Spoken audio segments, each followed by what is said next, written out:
आज की इस कक्षा में आप सभी लोगों का स्वागत है। आज हमारी चर्चा मुख्य रूप से वनस्पत जगत से होगी, विज्ञान से, पादप जगत से होगी। और इसमें हम कल प्रयास किया गया था इसको लेकर, नेटवर्क के कारण क्लास नहीं चल पाई थी। एक बार पुनः हम शुरू से आपको ले चलते हैं। नेटवर्क थोड़ा सा जल्दी में चलेंगे, कल को इसमें से कुछ हुआ है। सबसे पहले जो वर्गीकरण किया गया जीवधारी और निर्जीव को लेकर के विज्ञान के दृष्टिकोण से, उसका वर्गीकरण सजीव और निर्जीव को लेकर किया गया। देखेंगे आपके यहाँ पे सजीव है, वहां पे निर्जीव लिखा हुआ है। पहला वर्गीकरण सजीव निर्जीव को लेकर किया गया है। चलिए जब कलम ले लो मैं एक बार पहले। तो देखिए यहाँ पे जीवधारी को लेकर के और जो है अजीव को लेकर के या निर्जीव को लेकर वर्गीकरण है। जीवधारियों को दो भागों में पहले बांटा गया, जंतु विज्ञान और वनस्पति विज्ञान के रूप में। देख रहे होंगे आप लोग कि यहाँ जंतु विज्ञान के जनक अरस्तु हैं, इसको हम जूलॉजी कहते हैं। हाँ, आज हट जा रही बात। बताइए, आवाज पुनः कट रही है?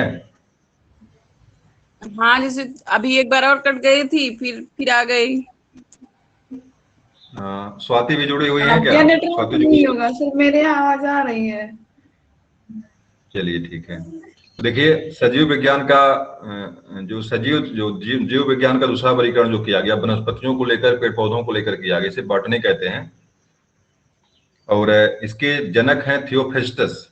थियोफेस्टस जनक इसके हैं वनस्पति विज्ञान के या बॉटनी के। और दूसरा वर्गीकरण देखिए निर्जीव को लेकर किया गया है। भौतिक विज्ञान और रसायन विज्ञान को लेकर चर्चा हम कल किए थे आप लोगों से। यहाँ पे सिर्फ इतना जानना आपको है किसके जनक कौन है। देखिए न्यूटन भौतिक विज्ञान के जनक हैं। न्यूटन, इसने गुरुत्वाकर्षण सिद्धांत दिया था। प्रिंसिपिया पुस्तक के लेखक हैं और बहुत ही अपने जमाने के बहुत ही प्रसिद्ध और बहुत सारे सिद्धांत उन्होंने दिए हैं भौतिक विज्ञान में। और आइंस्टीन भी जनक इसके, आधुनिक भौतिक विज्ञान के जनक आइंस्टीन माने जाते हैं और भौतिक विज्ञान के जनक जो है आपके न्यूटन माने जाते हैं। रसायन विज्ञान में देखिए लेवोजियर आपके हैं रसायन विज्ञान के। और आज हमको चर्चा मुख्य रूप से वनस्पति विज्ञान को लेकर करनी है, बॉटनी को लेकर करनी है। इसमें आपके विज्ञान से लेकर के आपके पर्यावरण में और जागरूकल जो भी चीजें आपकी समाज इसके अंतर्गत आने वाली हैं, सब पर चर्चा हम करेंगे। प्रयास करेंगे कि आपको विज्ञान से, वनस्पति से संबंधित बहुत सारी जानकारी मिले आज आपको। चलिए एक बार जरा प्लांट को देख लीजिए जो वर्गीकरण किया गया है पौधों को लेकर के। देखिए पहला वर्गीकरण है जिसका कुछ पौधे आपके इस तरह से होते हैं जिनमें विभेदन नहीं होता। जैसे पत्ता कौन सा है, आपका जड़ क्या है, इसको लेकर विभेदन नहीं हो पाता है। तो ऐसे पौधों को हम जो है थैलोफाइटा जगत से रखते हैं, थैलोफाइटा में रखते हैं। और जिनके पत्ते, जड़, तना अलग अलग दिखाई पड़ते हैं, इनको हम जो है विभेदित पादप शरीर में। इसमें देखिए इनमें दो चीजें किया गया है, एक बिना संवहनी ऊतक वाले और एक संवहनी ऊतक वाले। तो संवहनी ऊतक वालों में बायोफाइटा किया गया है। इसके बारे में बहुत जानकारी हमको नहीं है फिलहाल, कि कई बार परीक्षा में सिर्फ इस थैलोफाइटा और बायोफाइटा करके देता है, तो इसलिए जो है थोड़ा सा इसके बारे में जानिए आप जो है। ये बिना संवहनी ऊतक वाले और संवहनी ऊतक सहित जो है। आगे देखिए इसमें बीज रहित, जिसमें बीज बिल्कुल नहीं होता है। बहुत सारे पौधे आपको इस तरह मिलेंगे, जैसे केला हो गए, बहुत सारे पौधे मिलेंगे आपको, इसमें बीज नहीं होता है। तो ऐसे बिना बीज वाले पौधे आपको जो है टेरिडोफाइटा में आते हैं। और बीज उत्पन्न करने वाले में जो है इसे फेनरोगैम के नाम से इनको जानते हैं। फेनरोगैम जो बीज उत्पन्न करते हैं उसमें नग्न बीजी और बंद बीजी पौधे के रूप में आते हैं। अब नग्न बीजी में जिसमें बीज बिल्कुल खुला हुआ होता है उसको नग्न बीजी के रूप में जानते हैं। कुछ पौधों के बीज जो उसके फलों के अंदर होते हैं, फल भित्ति के अंदर होते हैं, उसे हम जो है बंद बीज वाले पौधों के रूप में जानते हैं। तो नग्न बीजी वाले पौधों को हम जिम्नोस्पर्म के रूप में जानते हैं। और जिसके फल जो है, जिसके बीज फलों के अंदर बंद हो, उसको हम जो है एंजियोस्पर्म के नाम से जानते हैं। पुनः इसमें एक बीज वाले और बहु बीज वाले पौधे आते हैं। इसी एक बीज वाले पौधों में आपका हो गया बेर हो गया, बेर में सिर्फ एक ही बीज होता है। तो इस तरह से बहुत सारे पौधे जिसमें एक ही बीज होता है, तो एक बीज वाले और दो बीज वाले, इसी एक बीज वाले पौधों में आपका बेर आ जाएगा। बहुत सारे फल आपको मिले इसमें एक ही बीज होता है, जैसे आम हो गया, आम के एक फल में जो है एक ही बीज होता है। लेकिन यहाँ पर देखिए बीज पत्र लिखा हुआ है, बीज नहीं, बीज पत्र है। दो बीज पत्र वाले और एक बीज पत्र। इसमें क्या होता है, जैसे मान लीजिए मटर के दाने आपके हैं, मटर के दाने अगर जब उसमें बीज लगता है तो ये दो भागों में फट जाता है। इसको हम बीज पत्री के रूप में जानते हैं, मतलब उसके अगर बीज के जो वरीकरण होता है, अगर उसके दो भागों में बांट सकते हैं आप, जैसे दाल के दो भाग तोड़ के दो भागों में फट जाती है, मटर दो भागों में फट जाती है। इस तरह के जो बीज होते हैं उसको हम दो बीज पत्री के रूप में जानते हैं। और एक बीज पत्री वे बीज होते हैं जिनमें मतलब जिसको आप अलग अलग नहीं कर सकते, आप इसको आप अलग नहीं, जैसे आपका नारियल हो गया, नारियल को तोड़ डालिए, क्या नारियल दो भागों में बटेगा? नहीं बटेगा। इस तरह बहुत सारे बीज मिलेंगे जो जिसके दो भाग नहीं, दो फाल जिसके नहीं होते हैं, तो उसमें एक बीज पत्री और दो बीज पत्री के रूप में यहाँ पे आया हुआ है। ये चीजें आपके यहाँ से हैं। मेरी आवाज सबको मिल रही है ना? आवाज में कोई समस्या तो नहीं है? आ रही है। चलिए ठीक है। ये कल इसको लेकर मैंने चर्चा किया था। एक मिनट जरा बात कर लूं मैं। हेलो, हाँ बताओ। नहीं, पढ़ाई आपका 1 तारीख से लगेगी, 1 तारीख से स्कूल खुलेगा, 1 से आपका, हाँ 1 तारीख से स्कूल खुलेगा। चलिए ठीक है। तो देखिए ये वर्गीकरण जो जलवायु को लेकर के पौधों वनस्पतियों का जो वर्गीकरण किया गया, इसको लेकर मैंने विश्व स्तर पर मैंने एक मानचित्र बनाया था, आप लोगों के सामने लाया हूँ, यहाँ पे हूँ।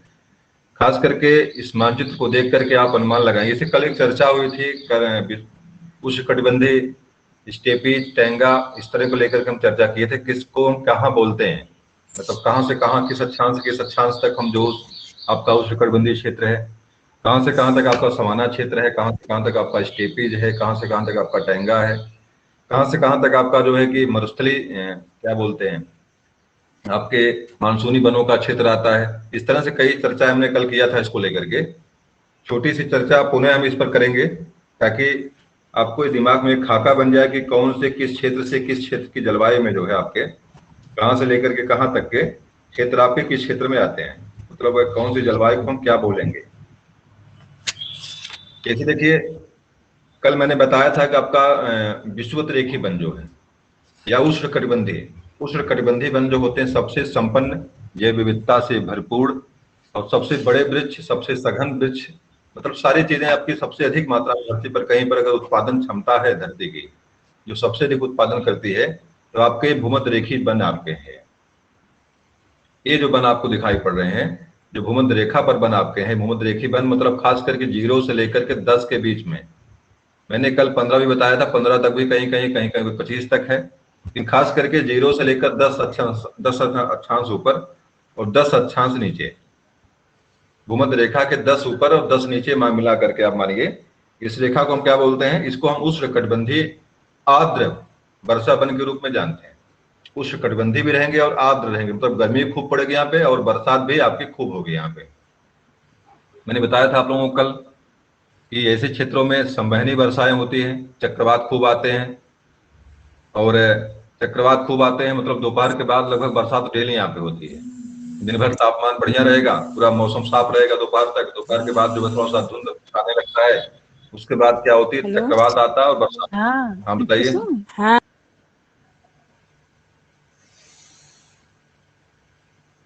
तो चक्रवात आती है और बरसात आपके यहाँ पे होती है। तो इस तरह से आपका ये क्षेत्र जो आपका है, ये विषुवत रेखी क्षेत्र जो सबसे अधिक जैव विविधता संपन्न है, जैव विविधता से भरा पड़ा हुआ है। इसमें 2 जंगलों का नाम बताया था मैंने। देखिए यहाँ पे जंगल आपका जो है, ये जंगल जो आपका है इसको हम अमेजन के जंगल के नाम से जानते हैं। आप धरती का फेफड़ा, 20% वायु की सप्लाई पूरी धरती पर, जो 20% ऑक्सीजन की सप्लाई धरती की यहीं से होती है। विश्व की सबसे बड़ी नदी जो आपकी अमेजन नदी है, आपके ब्राजील में ही, पेरू में, ब्राजील में, तीन देशों में यहाँ बहती है और विश्व की सबसे बड़ी नदी है प्रवाह क्षेत्र को लेकर के। और इसी नदी के बेसिन में आपका जो है अमेजन जंगल के बेसिन है। विश्व के सबसे घने जंगल, सबसे जैव विविधता संपन्न, सबसे अधिक उत्पादन क्षमता अगर धरती पर किसी जंगल की है तो आपकी इसी जंगल की है।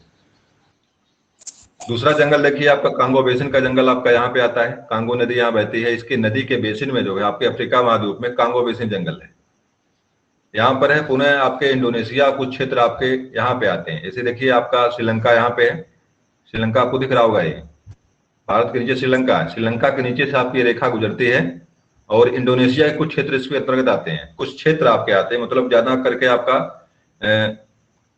अमेरिका, उत्तरी अमेरिका में ब्राजील का महाद्वीप में आपका जो है कांगो बेसिन, सहारा मरुस्थल, जो आपका सहारा मरुस्थल, इसके ऊपर वाला क्षेत्र सहारा मरुस्थल का क्षेत्र है, इसके नीचे वाला मरुस्थल इधर नहीं है।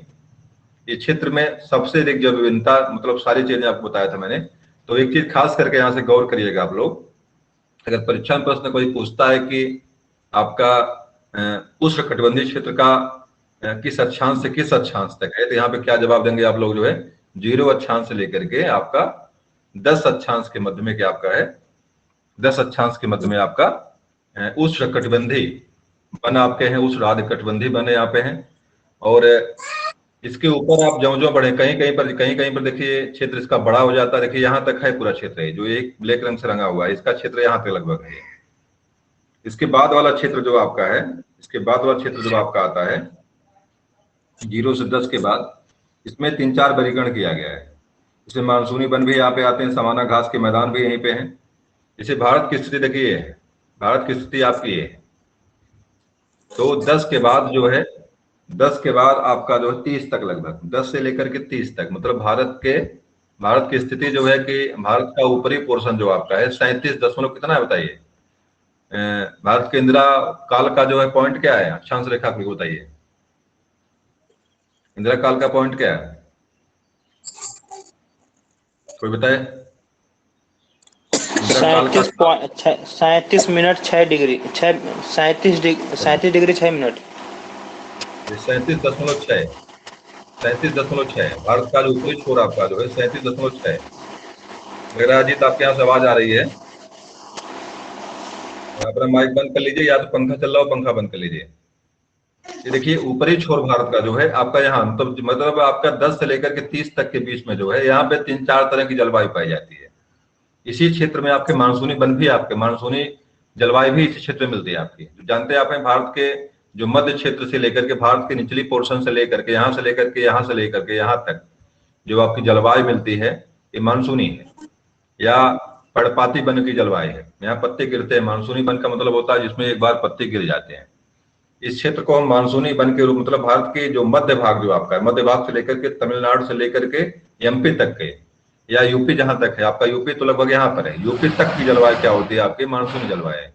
तो यहाँ पे मानसूनी जलवायु भी मिलती है आपकी, यहाँ पे है। और यहीं पर आपकी जो है कि धरती के, देखिए भारत का जो पूर्वी क्षेत्र जो आपका है, इसका पूर्वी क्षेत्र में मानसूनी जलवायु मिलती है। धरती के मध्य वाले पोर्शन में, ये वाला पोर्शन जो आता है धरती के लगभग मतलब एक तरह जाने मध्य वाला पोर्शन जो होता है, यहीं पर आपका जो सवाना या सूडान या सवाना तुल्य जलवायु भी मिलती है आपकी। ये बताइए सवाना घास के मैदान कहाँ पे हैं, सवाना घास के मैदान कहाँ पे?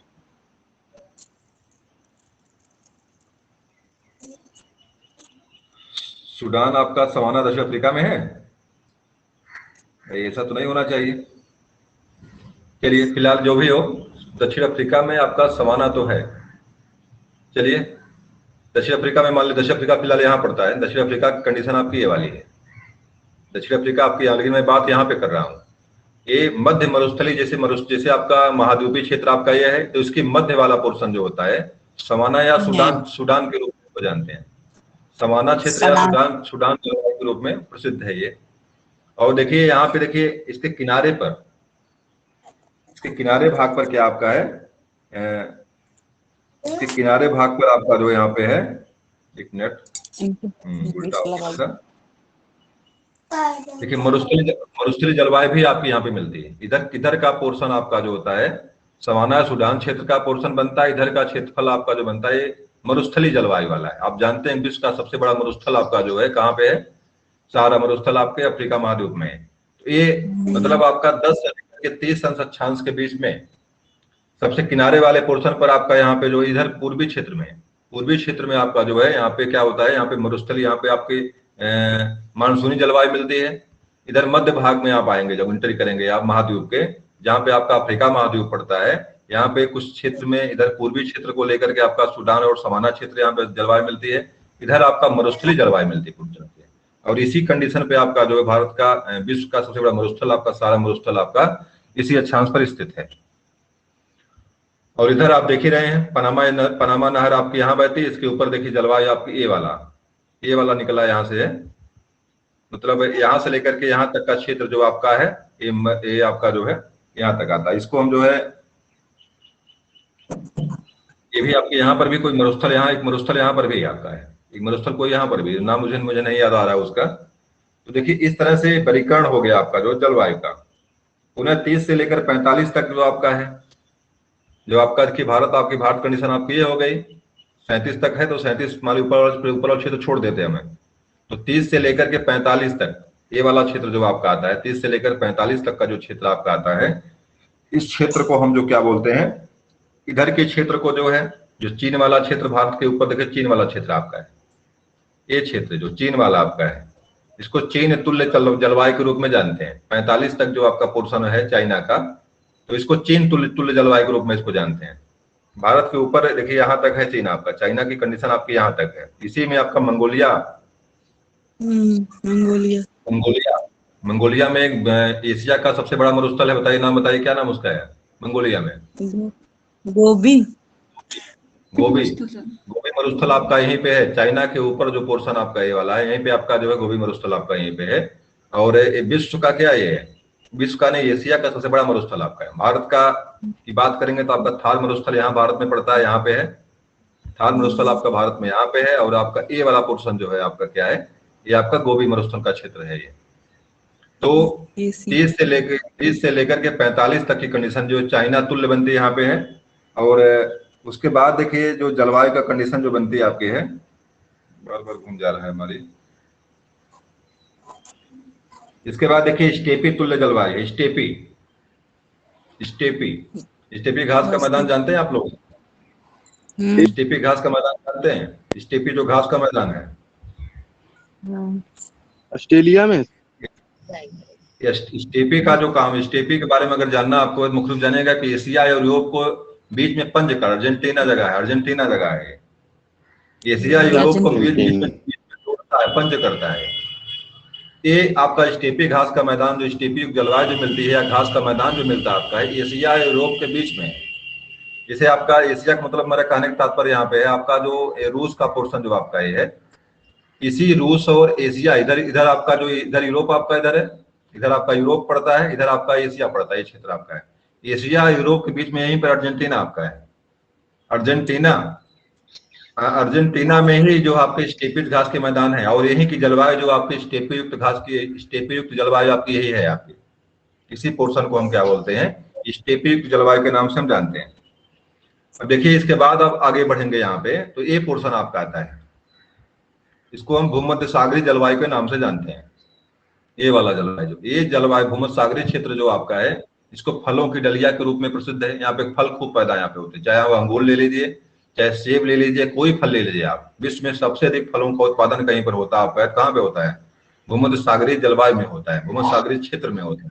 इटली जो है इटली यहाँ का प्रसिद्ध है अंगूर के लिए, मतलब बहुत सारे देश आपके यहाँ पे हैं जो फलों के लिए बहुत फेमस यहाँ पे है। तो 30 से लेकर के 45 के बीच में जो इधर का क्षेत्र आपका आता है, इसको हम भूमध्य सागरीय जलवायु के नाम से जानते हैं। 3 जलवायु यहाँ पे हुई, एक चीन तुल्य हुई, एक आपका स्टेपी जलवायु हुई, एक आपका भूमध्य सागरीय जलवायु हुई। तो इस क्षेत्र पर 3 तरह की जलवायु मिलती है आपके। और इसके बाद देखिए आपका जो 45 से लेकर के 65 तक, ये 45 से लेकर के 65 तक की जो क्षेत्र बनता है आपका, ये वाला है 45 से लेकर 65 तक का जो क्षेत्र बनता है, इस क्षेत्र को हम जो क्या बोलते हैं, एक शब्द है लॉरेंसियन और साइबेरियन जलवायु और ब्रिटिश तुल्य जलवायु।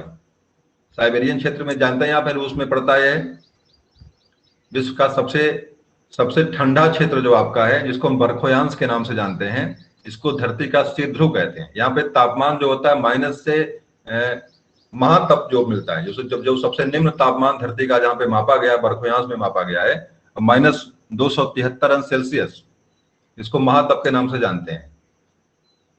और ये मापने का पैमाना मात्र केल्विन में, ये भी जानिएगा कि तापमान मापने का जो है कि एसआई मात्रक क्या आपका है, केल्विन है, और केल्विन में ही -273 तक मापा जाता है। मतलब 0 सेल्सियस सबसे निम्न तापमान जो 0 के नीचे जाके नापा गया, केल्विन में नापा गया, और महातप आपका बर्फयांश में, जिसको हम धरती के स्थित ध्रुव के नाम से जानते हैं।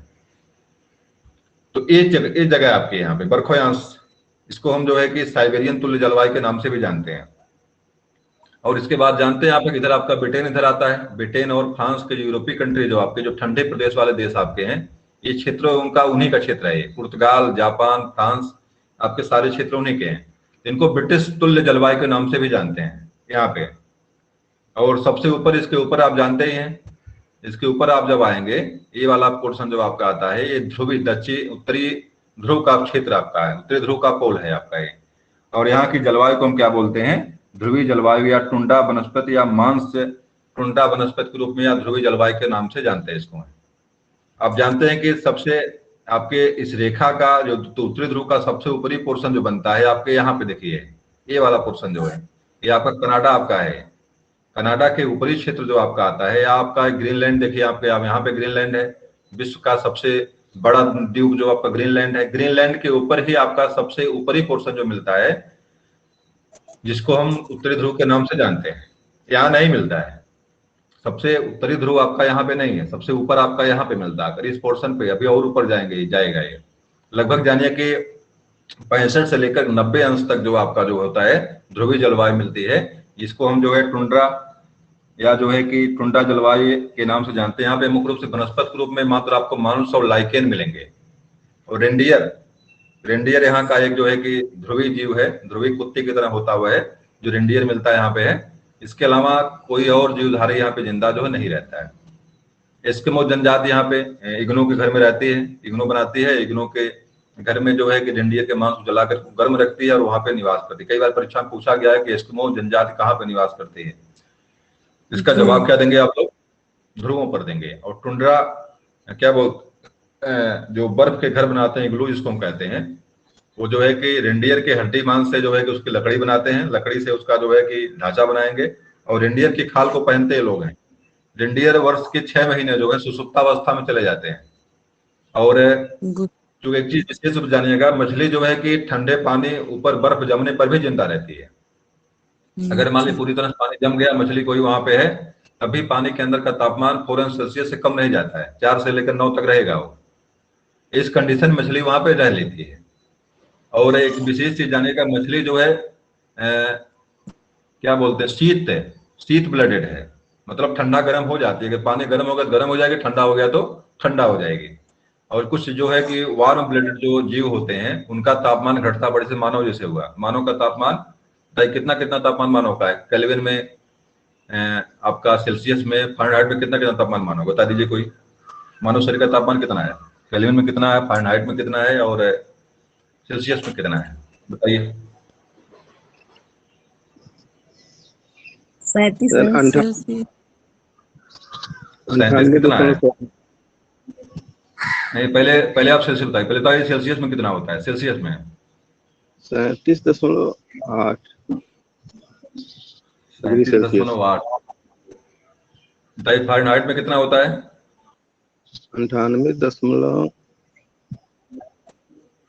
98.6 फ़ारेनहाइट, ऐसे कुछ है। अरे केल्विन में कितना है? केल्विन में 273 सर। नहीं, 300 मैं बता रहा हूँ। हाँ बताइए। आपका 37 अंश सेल्सियस, 37 98.6 फ़ारेनहाइट है। अगर केल्विन की बात करेंगे तो 310 है। चलिए, 35 अंश सेल्सियस आपका सेल्सियस में है, और 98.6 आपका फ़ारेनहाइट में है, और आपका 310 आपका केल्विन। परीक्षा में कई बार प्रश्न इसको लेकर पूछा हुआ है, इसको दिमाग में रखिएगा हमेशा, आपको है, गलती ना करिए यहाँ से। तो कहने का मेरा तात्पर्य है कि मछलियां जो होती हैं शीत ब्लडेड होती है, कोल्ड ब्लड होता है। मतलब उनका तापमान जो होता है गर्मी ठंडे के साथ बदल जाता है। तो और एक चीज बताने का मेरा उद्देश्य यहाँ पे इसलिए था, क्योंकि एक प्रश्न कभी कोई पूछता है कि जो आपके जनजात जो यहाँ पे रहती है इस ध्रुवों पर, वे लोग हार्पून के भाले से इन मछलियों का शिकार करते हैं। हारपून के भाला लंबे लंबे नोक वाला होता है। दरअसल मछलियां क्या होती हैं, जहाँ पे पानी जमता है उसी के नीचे वो रहती हैं, तो वहां पे एक छेद बन जाता है उनके सांस लेते लेते वहां पे, तो लोग जान जाते हैं इसके नीचे मछली है, इसके नीचे। तो उस मछली को उस बर्फ को तोड़ते, वहां तोड़ करके उस मछली को बाहर निकाल कर उसको खाते हैं वो लोग। रेंडियर आप जानते हैं 6 महीना जो है कि श्वसन निद्रा में चले जाते हैं, तो जब सोते हैं तब वो मारते हैं, जब वे सो जाते हैं तब ये लोग करते क्या है, एस्किमो वाले जाके उसको मार के उसका खाल उल निकाल करके उसको जो अपना काम यूज करते हैं। मतलब बड़ा बढ़िया उपाय इनका है, जब मारते हैं बिल्कुल आराम करते हुए रेंडियर मिलते हैं। जब उनका शिकार रेंडियर का होता है तो बिल्कुल उस समय बिल्कुल आराम की अवस्था में बिल्कुल होते हैं। यहीं पर आपके पेंगुइन देखा, पेंगुइन एक चिड़िया का नाम है, नाम चिड़िया है लेकिन रहती पानी में है। चलिए, तो कुछ चर्चाएं आपके यहाँ से लेकर हो गई इनको ध्रुवों को लेकर। कल मैंने कुछ चर्चा थोड़ा सा भूल दिमाग से निकल गया था, चर्चा नहीं सही कर पाया था इसको लेकर के, लेकिन मैंने प्रयास किया कि इस चीज को मैं एक बार देख लूं कैसे कैसे क्या यहाँ पे है, ताकि इसको बताना आसान हो जाए। और ये भी जानिएगा कि सबसे कम उत्पादन जो होता है आपके ध्रुवों पर होते, धरती का सबसे कम उत्पादन कहीं पर अगर है, क्योंकि ध्रुवों पर तापमान लगभग 0 के बराबर रहता है, तापमान 0 से नीचे रहता है, इसलिए वहां पर मात्र लाइकेन और कुछ आपके जो है कि काई ही वहां पे पनप पाते हैं। इसलिए वहां पे लगभग जो उत्पादन प्रकृति का है, नेचर का जो प्रोडक्शन है लगभग कम के बहुत कम होता है, जीवधारी लगभग नहीं के बराबर रहते हैं। और यही कंडीशन आपकी इधर भी होती है। एक प्रश्न यहाँ से और बनता है, एक चीकती साठा, चीकती पचासा और चीकती क्या बोलते हैं उसको है, 40, 50 और 60। पछुआ पवन, एक पछुआ पवन है, खास करके इधर इधर नहीं है ये जो कंडीशन बनती इधर की नहीं बनती, इधर की बनती है, उत्तरी ध्रुव की नहीं, उत्तर की तरफ नहीं है, दक्षिण की तरफ आप जो जो बढ़ेंगे। ये चीकती 50 मतलब जितने 40 अक्षांश पर जो पश्चिमा हवाओं की रफ्तार बढ़ जाती है तो उसको चीकती 40 बोलते हैं। 50 पर 25 की रफ्तार 50 की गति से हवाएं चलती हैं यहाँ पे, जिसको चीकती 50 बोलते हैं। और 60 पे अक्षांश पे इसकी रफ्तार बढ़ती और बढ़ जाती है, इसको चीकती 60 बोलते हैं।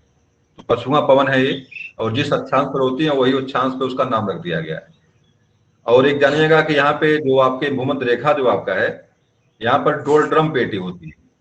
ये 0 से लेकर के 5 अक्षांश तक जो है मध्य की पेटी को हम डोलड्रम पेटी के नाम से जानते हैं। लगातार यहाँ पे क्या बोलते हैं, उत्पाती, बहुत ही उत्पाती जगह है ये। आपके डेली आपके यहाँ पे चक्रवात वर्षा, मतलब सारी विभिन्नताएं जो है प्राकृतिक नेचर की जितने भी तांडव यहाँ होता है सब होता है यहाँ पे। यानी कि शंकर यहाँ पे 24 घंटा क्या करते रहते हैं, तांडव नृत्य करते रहते हैं यहाँ पे, तांडव करते रहते हैं आकर के, मतलब डमरू बजाते हैं और दिन भर जो है यहाँ पे डांस करते हैं। समस्या ये है कि रातें भारत में है, समस्या ये है कि पैदा तो भारत में हुए शिवालिक पर्वत पर, और डांस करने के लिए कहाँ पर चले आते हैं, भूमध्य रेखा पर चले जाते हैं। मतलब दिन भर जो डमरू बजाते हैं यहाँ पे आकर के, और जो है यहाँ आंधी तूफान सारी चीजें लगातार आती रहती है यहाँ पे। तो ये चीजें बताना। और एक चीज और जाने का, व्यापारिक पवन चलते हैं यहाँ पे वर्ष के 6 महीने जो है पूरब की तरफ, पूरब से वर्ष के 6 महीने उत्तर से दक्षिण, और 6 महीने जो है दक्षिण से उत्तर व्यापारिक पवने चलते हैं यहाँ पे।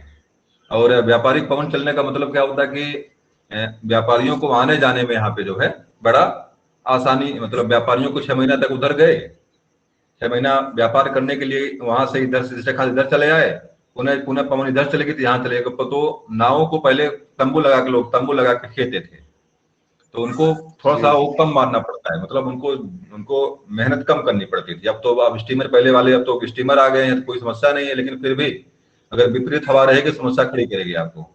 तो इसलिए इसको व्यापारिक पवन के नाम से जाना गया, क्योंकि 6 महीना इधर से आएगा तो यहाँ से यहाँ चला आएगा, पुनः 6 महीने बाद यहाँ से वहां चला जाएगा। इसको व्यापारिक पवन के नाम से जानते हैं। चलिए ठीक, हम आगे बढ़ते इससे हैं, जो अगला आपका टॉपिक है उस पर हम चलते हैं। देखिए, भारत के वनस्पति को लेकर हमने चर्चा कल किया था आप लोगों से, भारत में वनस्पतियां कैसे कैसे क्या मिलती हैं। तो भारत में मुख्य रूप से 4 प्रकार के जो है आपके, देखिए यहाँ पे 5 प्रकार लिखा हुआ है। उष्णकटिबंधीय सदाबहार वन, उष्णकटिबंधीय पर्णपाती वन, पर्वतीय वन, मैंग्रोव वन और उष्णकटिबंधीय कटीले वन। 4 प्रकार के वनस्पति भारत में मिलती है आपके। तो सबसे पहले जो हरे रंग से रंगा हुआ है, जो हरे रंग से आपका रंगा हुआ है, ये सब क्या आपके हैं, उष्णकटिबंधीय सदाबहार वन आपके हैं। यहाँ पर जो वर्षा होती है 200 सेंटीमीटर से कम नहीं होती है। तापमान पूरे वर्ष भर जो है यहाँ पे तापमान पूरे वर्ष भर क्या होता है, लगभग लगभग 20-25 सेंटीग्रेड से कम नहीं होता है। 18 से 25 सेंटीग्रेड बीच में तापमान बना रहता है यहाँ पे। ये देख ही रहे यहाँ पे एक क्षेत्र वाला है, एक क्षेत्र आपकी विषुवत रेखा के नजदीक है। भारत के जो मुख्य सीमा है, मुख्य रेखा जो भारत का जो मुख्य धरातल है, इससे विषुवत रेखा की लंब दूरी जो है मात्र जो है कि 876 किलोमीटर नहीं है, 800 नहीं है, शायद 876 किलोमीटर शायद है यहाँ से। मुख्य जो है 8 अक्षांश दूरी पे है, 8.4 है ये। तो विषुवत रेखा की दूरी मात्र यहाँ पे 8.6 नहीं 876 किलोमीटर दूरी पे मात्र है ये। इस कारण से जो ये क्षेत्र बनता आपका है, ये लगभग लगभग उष्णकटिबंधीय क्षेत्र में लगभग आ जाता है, पहली बात। और आने के कारण क्या होता है यहाँ पे है कि तापमान यहाँ पे वर्ष भर ज्यादा रहता है, बराबर तापमान बना रहता है, 6 महीने तक तापमान खूब यहाँ पे रहता है। और इसी कारण से यहाँ पे क्या तापमान ज्यादा होने के कारण जो यहाँ पे उष्णकटिबंधीय आर्द्र वन, मतलब खूब ज्यादा मात्रा, जैसे आपकी जो कंडीशन आपकी थी अमेजन के जंगलों की जो कंडीशन थी, जो कंडीशन आपके कांगो बेसिन के जंगलों की थी, वो कंडीशन लगभग यहाँ पर भी मिल जाती है। चौड़े पत्ते वाले वन मिलते हैं यहाँ पे, इनके पत्ते चौड़े होते हैं और वह कभी पत्ते पारी पाना गिराते हैं लोग, मतलब एक साथ पत्ते नहीं गिराते हैं। तो ये समुद्र तटीय क्षेत्र जो आपका है, समुद्र तटीय क्षेत्र जो है ये वाला, इसको मालाबार तट के नाम से जानते हैं। इसको हम सह्याद्री क्षेत्र पर्वत के सह्याद्री जो श्रेणी के नाम से, क्या नाम है, सह्याद्री तटीय क्षेत्र के नाम से जानते हैं, कोकड़ तट और मालाबार तट के नाम से जानते हैं। खास करके आपके हरित, आपके जो ये सदाबहार वन है, देखिए यहाँ पर इसको हम पूर्वमंडल तट के नाम से जानते हैं। यहाँ पर भी आपके जो है इस तरह के जंगल मिलते हैं। ये आपकी बंगाल की घाट, बंगाल का पश्चिम बंगाल का क्षेत्र देखिए आपका ये वाला पोर्शन है, ये पश्चिम बंगाल का। यहाँ पे देखिए आपका क्या बोलते हैं, एक नहर नदी मिलती है, नहीं एक यहाँ पे एक झील है जिसको हम चिल्का झील के नाम से जानते हैं। तो उड़ीसा में, उड़ीसा झील से, उड़ीसा से लेकर के पश्चिम बंगाल तक ये जो आपका सुंदरबन डेल्टा जो आपका है, ये आपका त्रिपुरा जो आपका आता है, जो भारत में सबसे अधिक 80% जंगल जिसमें मिलते हैं आपको त्रिपुरा मिलते हैं। आपका अरुणाचल प्रदेश का क्षेत्र जो आपका ये वाला, मतलब खास करके तराई बेल्ट, ये आपका इंडो बर्मा क्षेत्र जो आपका है, और ये आपका पश्चिम बंगाल से लेकर के यहाँ तक का क्षेत्र जो आपका आता है, सदाबहार वनों के क्षेत्र में ही आपके आता है। आप जानते हैं कि विश्व का सबसे बड़ा डेल्टा आपका सुंदरबन आपका यहीं पे है, जो गंगा और यमुना के, गंगा और ब्रह्मपुत्र के संगम से बनता है। देखिए गंगा बहती हुई आ रही, इधर से ब्रह्मपुत्र बहती हुई आएगी और यहीं पर जो आपका विश्व का डेल्टा का निर्माण होता है। और आप जानते हैं कि माजुली द्वीप का निर्माण आपके असम में लगभग होता है। असम के क्षेत्र में, जो असम क्षेत्र सिक्किम है शायद, सिक्किम, ये सिक्किम का क्षेत्र है, सिक्किम में होता है। यहाँ पे विश्व का सबसे बड़ा नदी द्वीप भी आपका यहीं पे है। तो ये कुछ चीजें आपके वनों को लेकर, सदाबहार वनों को लेकर। देखिए यहाँ देखिए लक्षद्वीप आपका है, यहाँ पर भी ग्रीन किया गया है। मतलब लक्षद्वीप में भी क्या होता है आपके, यहाँ पर भी सदाबहार वन मिलते हैं। देखिए अंडमान निकोबार द्वीप समूह आपका यहाँ पर है, और यहाँ पर भी आपके जो है सदाबहार वन मिलते हैं। मुख्य रूप से अगला परनिशन देखिए आपके उष्णकटिबंधीय पर्णपाती वन है, उष्णकटिबंधीय पर्णपाती वन। देखिए आपका पूरा ये क्षेत्र, यहाँ तमिलनाडु से लेकर के ये पूरा ये वाला पोर्शन जो आपका बना हुआ है, ये वाला पोर्शन, ये आपका पर्णपाती वन या मानसूनी वन का ही है। इसलिए भारत की जलवायु को हम क्या बोलते हैं, मानसूनी जलवायु के नाम से जानते हैं, क्योंकि भारत का अधिकतम क्षेत्र जो होता है मानसूनी जलवायु के क्षेत्र में आपके आता है। और मानसूनी वन कैसे होते हैं, वर्ष में एक बार पत्ते गिराते हैं, आप सभी लोग जानते हैं। और शिशिर या बसंत ऋतु, मुझे पुनः खोज नहीं पाया, दिमाग में नहीं आया, इसको मैं खोज लेता इसको। इस ऋतु में पत्ते जो, ये पौधे जो होते हैं अपना पत्ते वर्ष में एक बार गिराते हैं। जब आपके गर्मी ऋतु, जब क्या बोलते हैं, जब बसंत ऋतु के पहले जो है पत्ते गिराते हैं एक बार ये लोग, ये पौधे जो होते हैं। तो ऐसे पौधों को हम उष्णकटिबंधीय पर्णपाती वन के नाम से जानते हैं। अब देखिए अगला आपका वन आपका है पर्वतीय वन, पीले रंग से रंगा गया है। देखिए पर्वतीय वन मतलब भारत का जो उत्तरी पोर्शन, उत्तरी भाग भारत का जो आपका है पर्वतीय वनों का है कि नहीं है। तो इसे आपका देखिए यहाँ दो खास करके यहाँ पे आपका ये जम्मू कश्मीर, ये लद्दाख का क्षेत्र, और आपका यहाँ पे हिमाचल, देखिए ये क्षेत्र आपका हिमाचल का क्षेत्र आपका है, हिमाचल और उत्तराखंड का भी कुछ पार्ट इसमें आता है आपके। तो आपका क्या क्या हो जाएगा यहाँ पे, लद्दाख, आपका जम्मू कश्मीर, आपका हिमाचल और आपका उत्तराखंड, ये 3-4 प्रदेश आपके ऐसे हैं जो हिमालय की तलहटी में बसे हुए हैं, हिमालय के जो गोद में बसे हुए हैं। इसके बाद आप यहाँ पे आएंगे, यहाँ पे देखिए सिक्किम मिलता है आपको, सिक्किम भारत की सबसे ऊंची स्वायत्त चोटी, बताइए कहाँ पर है। किस राज्य में है? भारत की सबसे ऊंची स्वायत्त चोटी कहाँ पे है? सिक्किम में। सिक्किम। नाम बताइए, क्या नाम होता है? कंचनजंगा नाम। और देखिए यहाँ पर जो आपका पीओके जो आपका है, पीओके, चलिए नीचे कर लेता है इसको मैं। ये जो पीओके आपका, ये इसको हम पीओके के नाम से जानते हैं। ये पाकिस्तान के कब्जे में है। यहीं पर आपको केटू गडविन है, केटू गडविन अस्टिन, जो भारत की सबसे ऊंची चोटी कही जाती है। जो भारत की सबसे ऊंची, हाँ बताइए। सिक्किम कहाँ है? सिक्किम देखिए यहाँ पर है, भूटान और नेपाल के बीच में देखिए, देखिए उभरा हुआ ये है, ये वाला पोर्शन, ये वाला पोर्शन सिक्किम में। हाँ, जो भारत और भूटान के बीच में जो घुसा हुआ है, बिल्कुल यहीं पे है। तो यहाँ देखिए घुसा हुआ ये है। चाइना और भारत में बीच में नाथुला दर्रा आपका है यहाँ पे।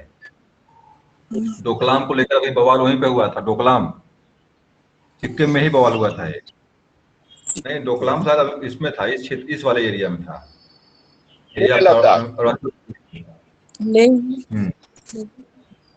चलिए, तो देखिए ये पर्वतीय वन देखिए आपके मुख्य रूप से सिक्किम में, और आपका यहाँ पे जो है ये पीले रंग से जो भी रंगे हुए आपके हैं, सारे के सारे आपके पर्वतीय वन के श्रेणी में ही आते हैं। सारे के सारे आपके पर्वतीय वन में, आपका अरुणाचल प्रदेश यहाँ पे है, आपका असम यहीं पे है, आपका यहीं पे नागालैंड है, और ये देखिए आपका सिक्किम है, यहाँ पे आपका हिमाचल प्रदेश आपका है, यहीं पर आपका उत्तराखंड है, यहीं पे आपका जो है कि लद्दाख, और यहीं पर आपका जम्मू कश्मीर। कितने प्रदेश आपके हैं जो किस तरह के हैं, आपके पर्वतीय प्रदेशों की श्रेणी में पर्वतीय वन यहाँ पे मिलते हैं। अभी मैं चर्चा बता दूंगा कि पर्वतीय वनों में कौन कौन सी पेड़ आदि बड़ी बताऊंगा, अलग से नोट कराऊंगा आपको इसको मैं, कि किस वन में, परीक्षा में कई बार पूछता है कि महोगनी वृक्ष किस प्रकार का वृक्ष है, आपका आंवला, और मतलब इस तरह के जो आपके आंवला हुआ या बाकी बहुत तरह, जैसे आपका शीशम हुआ, किस तरह के पेड़ों में आता है, अबोनस किस में आता है, इस तरह के रोजवुड किस में आता है। तो भाई मतलब इसके बारे में लिखाऊंगा मैं, कौन पेड़ जो आपके होते हैं किस क्षेत्र में आपके पास, कौन पर्वतीय पेड़ हैं, कौन आपके मानसूनी पेड़ कौन से हैं, कौन से आपके मरुस्थलीय पेड़ है, इसके बारे में चर्चा करूंगा मैं अलग से। देखिए मैंग्रोव वन, एक बार मिटा दूं इसको मैं, जो आपके मैंग्रोव वन जो आपके हैं,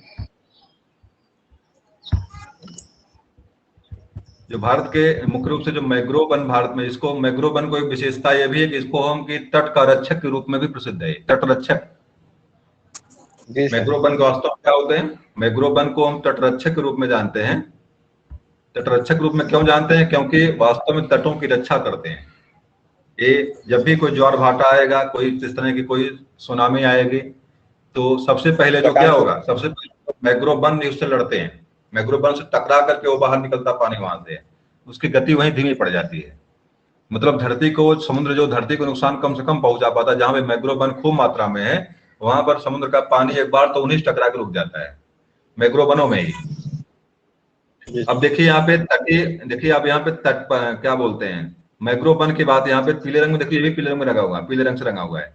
देखिए यहाँ देखिए पीले रंग से रंगा, देखिए रंगा हुआ पीले रंग से, ये क्षेत्र है।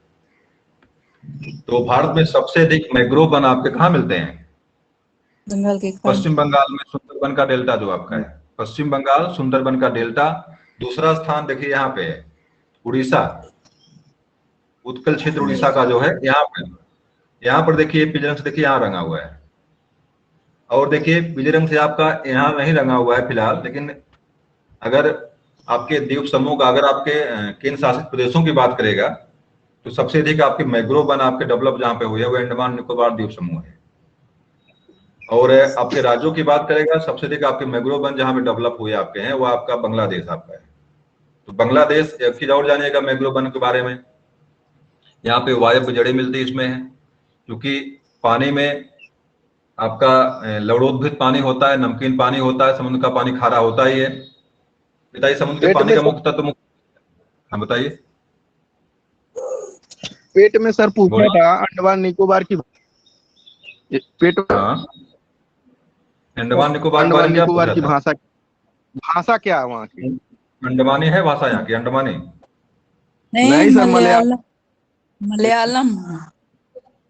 मलयालम यहाँ की भाषा अंडमान निकोबार द्वीप समूह की है। हाँ, मलयालम भी बोलते लोग यहाँ के, क्योंकि कुछ लोग यहाँ भी बसे हैं। तमिलनाडु तमिल भी भाषा यहाँ की है, 3 भाषाएं यहाँ की हैं, अंडमानी, मलयालम, क्या नाम है, मलयाली, और आपका जो है कि क्या बोलते हैं उसका, देखिए मलयालम, जो यहाँ के लोग बसे जा करके, मलयालम तो ये भी 3 जगह के बसे लोग। तमिल भी यहाँ की बोली जाती है, भाषा तमिल भी यहाँ की है, मलयालम भी है और अंडमानी भी है, तीनों भाषाएं यहाँ पे हैं। लेकिन अंडमानी निकोबार अंडमानी में दिया था वहाँ पे। ये सब दिया था, लेकिन जी, लेकिन मलयालम। उसमें मलयालम ही सही था।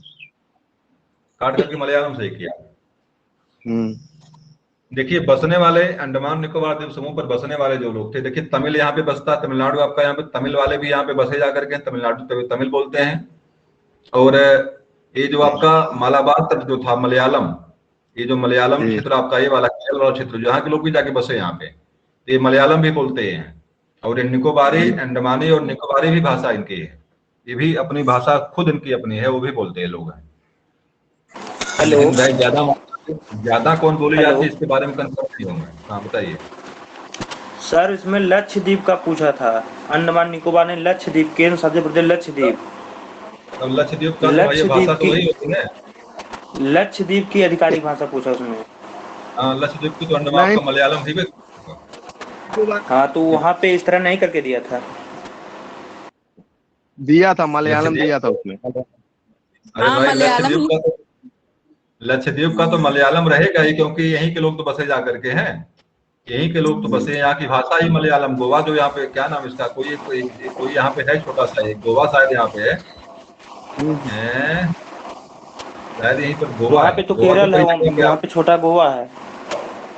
गोवा की भाषा ही मलयालम आपकी है, तो गोवा के लोग यहाँ पे बसे जा करके हैं यहाँ पे, तो भाषा जैसे क्वेश्चन क्या था जो है, बताइए। क्वेश्चन अंडमान निकोबार करके नहीं था, क्वेश्चन था केंद्र शासित प्रदेश लक्षद्वीप की आधिकारिक भाषा निम्न में से क्या है।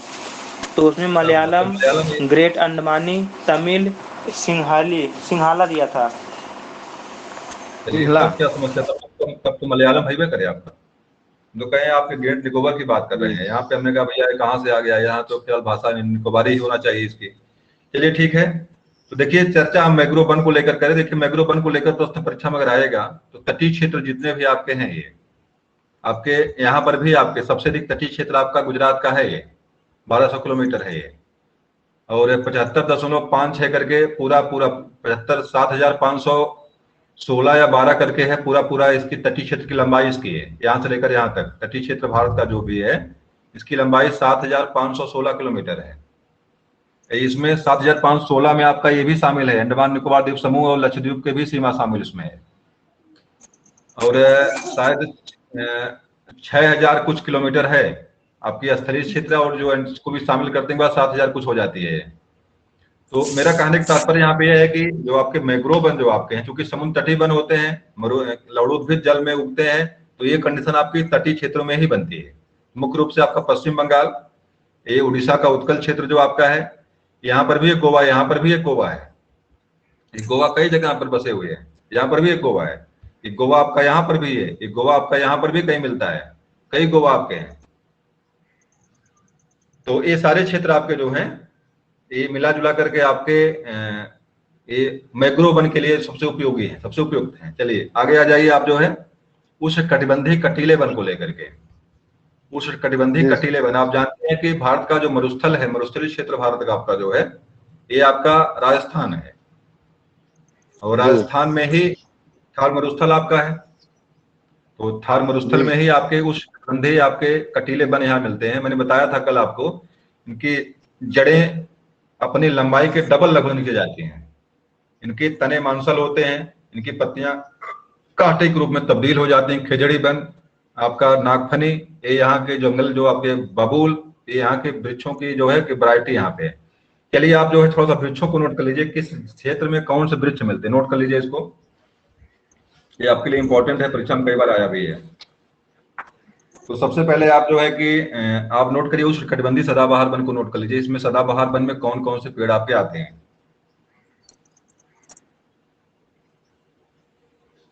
राज्य नोट करना चाहेंगे क्या आप, राज्य नोट करना चाहेंगे? चलिए देखिए एक बार सुन लीजिए, आप लोग नोट भी कर लीजिएगा। असम, केरल, पश्चिम बंगाल, अंडमान निकोबार द्वीप समूह, मेघालय, मणिपुर, त्रिपुरा, मिजोरम। ये जो आपके क्षेत्र हैं कैसे हैं? सदाबहार वनों के क्षेत्र हैं। और वृक्षों का नाम खास कर नोट कर लीजिए, वृक्षों का नाम परीक्षा में कई बार पूछा है। इसमें सिनकोना लिखिए, सिनकोना। रबड़, देखिए रबड़ के वृक्ष कहाँ मिलते हैं? ये यहाँ पर मिलते हैं। ये वाला पोर्शन आप केरल का पोर्शन जो आपका है, तो रबड़ में नंबर 1 राज्य केरल आपका है। तो देखिए सदाबहार वन आपका हरे रंग से दिख रहा है यहाँ पे। तो रबड़ और महोगनी, महोगनी, एबोनी, एबोनी को आबनूस भी कहते हैं, एबोनी को आबनूस के नाम से भी जानते हैं। नारियल, नारियल, बांस है और आयरनवुड, बांस और आयरनवुड।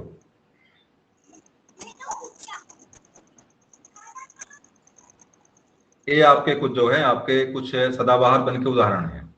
उन्हें एक बार सुन लीजिए। सिनकोना, आप जानते हैं सिनकोना की छाल से क्या बनती है? मलेरिया की दवा बनती है। सिनकोना की छाल से क्या बनती है? मलेरिया की दवा बनती है। ये भी आपके उष्णकटिबंधीय पौधा आपका है। रबड़, रबड़ के बारे में केरल जाना आपने, केरल में रबड़ मिलता है, रबड़ के पौधे केरल में होते हैं। रबड़, महोगनी, आबनूस, नारियल और बांस और आयरनवुड, ये कुछ पौधे आपके हैं जो आपके सदाबहार वनों के श्रेणी में आते हैं। अब जरा उष्णकटिबंधीय पर्णपाती वनों के बारे में नोट कर लीजिए। ये कौन कौन से वन आपके इसमें हैं? साल, साल का एक पेड़ है।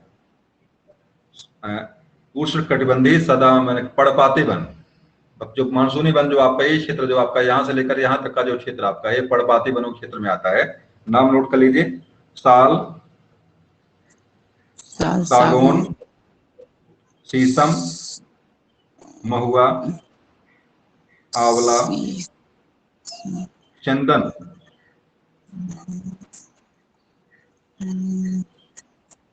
चंदन,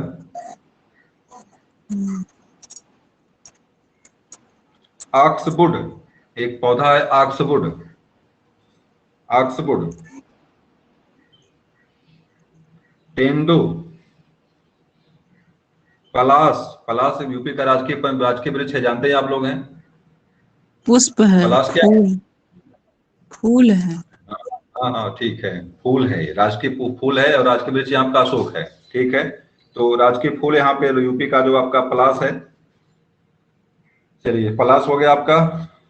अमलतास, अमलतास, खैर, खैर, खैर के पेड़ से कत्था निकाला जाता है, आप लोग जानते होंगे।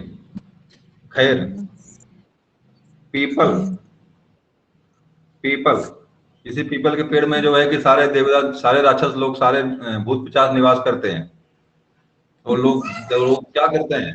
शंकर भगवान का निवास इस पीपल के पेड़ में होता है। जल चढ़ाने लोग जाते हैं। शंकर भगवान का मतलब होता है सारे जो राक्षस, सारे भूत पिशाच जो यहीं पर रहते हैं पीपल के पेड़ में। सही है? देखिए, पीपल का पेड़ जो होता है सबसे अधिक ऑक्सीजन देता है। ये सबसे सटीक बात ये है। ये रात में भी ऑक्सीजन देता है। पीपल का पेड़ जो होता है रात में भी ऑक्सीजन देता है और दिन में भी ऑक्सीजन देता है। और सबसे अधिक ऑक्सीजन की क्षमता पीपल के पेड़ में है। लेकिन दुर्भाग्य से जो है कि, एक सौभाग्य से दुर्भाग्य से जो भी कह लीजिए, पीपल के पेड़ में लोग कहते हैं कि मतलब शंकर जी का वास है। और लोग करते क्या है? जाकर के श्रद्धा में आकर लोग जल चढ़ाते हैं। बिल्कुल बढ़िया बात है, जल चढ़ाना चाहिए, क्योंकि सबसे अधिक ऑक्सीजन सप्लाई जो करने वाला पेड़ हमारा है पीपल है।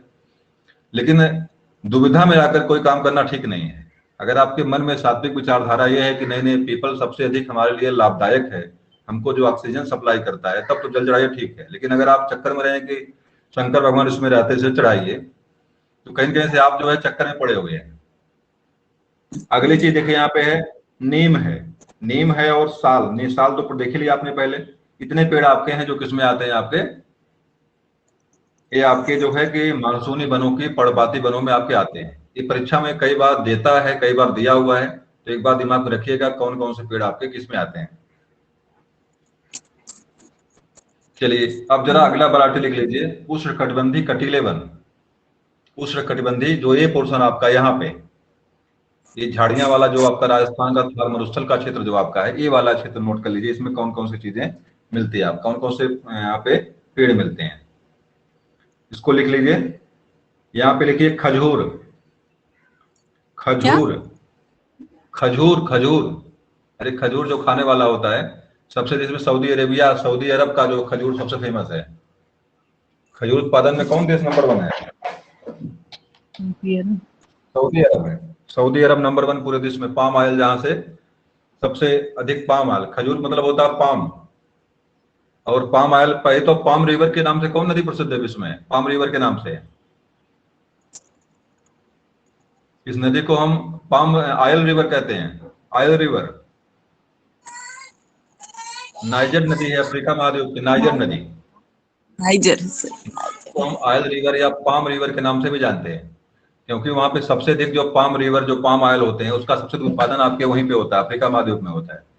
इसलिए इस नदी को हम जो है पाम पाम रिवर या ऑयल रिवर के नाम से जानते हैं। तो आपका पाम जो है, पाम माने खजूर, ये भी आपका उसी में है। बबूल, बेर माने बेर, जिसको हम बेर माने बेर जिसको हम कहते हैं, एक बेर खाती है, एक बेर खाती है। बताइए कौन सा अलंकार इसमें है? हिंदी जरा बता दीजिए। एक बेर खाती है, एक बेर खाती है, कौन सा अलंकार इसमें है? यमक अलंकार। यमक अलंकारी है, यमक अलंकारी है, क्योंकि ये बेर शब्द का प्रयोग 2 बेर हुआ है और दोनों का अर्थ अलग अलग है। एक बेर का मतलब होता है 1 जून और एक बेर का मतलब होता है बैर। जब एक ही शब्द 2 बार आए, दोनों बार अपना अर्थ अलग अलग दिए, तो वहां पे आपका यमक अलंकार होता है। एक बेर खाती है, एक बेर खाती है। तो यहाँ पे आपका क्या है? जगती जगती की मूक प्यास, यहाँ पर भी आपका यमक अलंकार है। तो यहाँ पे बेर शब्द भी आपका आ गया। नागफनी, नागफनी, नागफनी के बारे में जानते हैं? पूरे पत्ते उसके जो है कि काले कांटे नुमा पत्ते उसके हो जाते हैं। और इसी क्षेत्र का एक है उसका खेजड़ी, खेजड़ी, खेजड़ी को मरुस्थल का राजा कहते हैं। खेजड़ी, खेजड़ी ताबे की खान है। ताबे की खान भी है, और खेजड़ी जो है आपका मरुस्थल का एक खेजड़ी जगह का नाम है, वहां पे खेजड़ी पौधे खूब मिलते हैं, इसलिए उसका नाम ही खेजड़ी पड़ गया। खेतड़ी है सर, खेतड़ी, जहाँ ताबे की खान है। हाँ वेरी गुड, खेतड़ी नाम उसका है, सही कहा आपने। दिमाग में हमारे खिचड़ी खेतड़ी नाम उसका है। तो खिचड़ी पौधे का नाम है, जिसको राजस्थान का राजा कहा जाए, मरुस्थल का राजा के नाम से प्रसिद्ध है ये। और तने से पानी भी निकलता है। हाँ हाँ निकलता होगा भाई इसके। चलिए जी, तो देखिए आपके कुछ पौधे आपके हो गए। कैसे पौधे हो गए आपके? ये मरुस्थली, कुछ कटबंधी कटीले पौधे कुछ हो गए आपके। देखिए एक अनूप वन है, अनूप वन या डेल्टाई वन या मैग्रोव वन, जो भी कह लीजिए इनको आप जो है। तो इनका नाम तो फिलहाल मैग्रोव वन के नाम से प्रसिद्ध है ये। आर्द्र और डेल्टाई भूमि में पाए जाते हैं, खास करके हैं ये। लैगून झील को अगर देखिए, अनूप की बात यहाँ पे आगे देखिए, याद रखिएगा। लैगून जो आपकी अनूप, जो आपकी चिल्का झील है, लैगून झील एक तरह से है। चिल्का झील कैसी झील है? लैगून का मतलब होता है जिसका आकार इस तरह से गोल हो। चिल्का झील आपकी यहीं पे है, ज्वालामुखी के आकार, हाँ इस तरह का है इसका आकार, इसलिए इसको लैगून झील के रूप में ना जानते हैं, हम लैगून झील के रूप में जानते हैं। बताइए ज्वालामुखी क्रेटर झील कौन सी है भारत के? क्रेटर झील जी, ज्वालामुखी निर्मित। क्रेटर झील का नाम बताइए। क्रेटर झील का नाम बताइए भारत की जो क्रेटर झील एक है। बुडलाना जिले में, महाराष्ट्र में है ये। इसका निर्माण ज्वालामुखी क्या नाम है, उल्का पास से हुआ है। कुछ लोग कहते हैं इसका निर्माण ज्वालामुखी उद्गार से हुआ है। एक झील मात्र आपके भारत में बुडलाना जिले में है, महाराष्ट्र के। चलिए अगला देख लीजिए इसमें। तो इसमें देखिए कुछ और नहीं है। मैग्रोव वन याद रखिए, खास करके यहाँ पे मैग्रोव वन याद रखेंगे तो आपको यहाँ से काम हो जाएगा। सुंदरी वन यहाँ पे खास करके सुंदरी वन भी मिलते हैं आपके मैग्रोव वन में, जो आपका यहाँ पे क्षेत्र आपका सुंदरी वन वाला है। सुंदरी वन की बहुलता यहाँ पे है, और कुछ और नहीं दिया है। 2 ही चीज, मैग्रोव वन और सुंदरी वन यहाँ पे नोट कर लीजिए आप। अनूप वन या मैग्रोव वन से लेकर के आप लोग पर्वतीय वनों में जरा आ जाइए। पर्वतीय वन आपके लिए महत्वपूर्ण है। पर्वतीय वन नोट कर लीजिए। इसमें कौन कौन सा वृक्ष मिलता है यहाँ पे?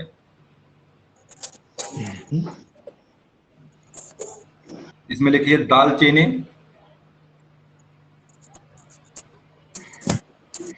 कहाँ? हेलो, फिर से बोल दीजिए। पर्वतीय वन लिखिए, पर्वतीय वन।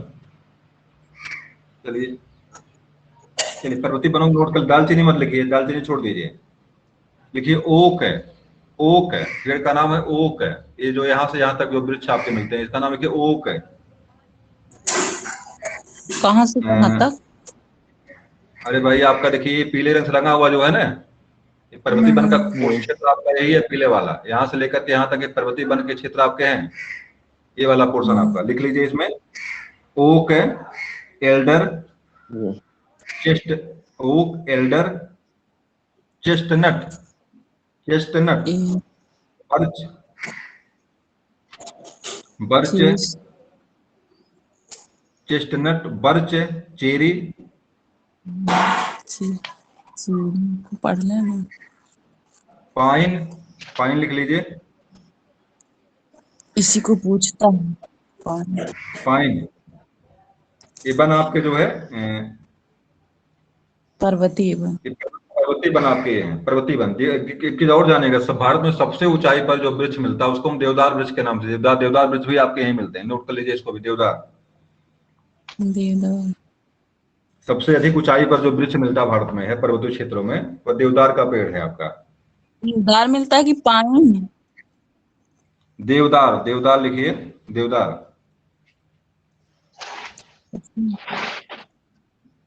पाइन वृक्ष तो पाइन वृक्ष के पाइन भी है आपका, देवदार में सबसे ऊंचाई पर देवदार वृक्ष मिलते हैं भारत में, सबसे अधिक ऊंचाई पर जो है देवदार वृक्ष मिलते हैं।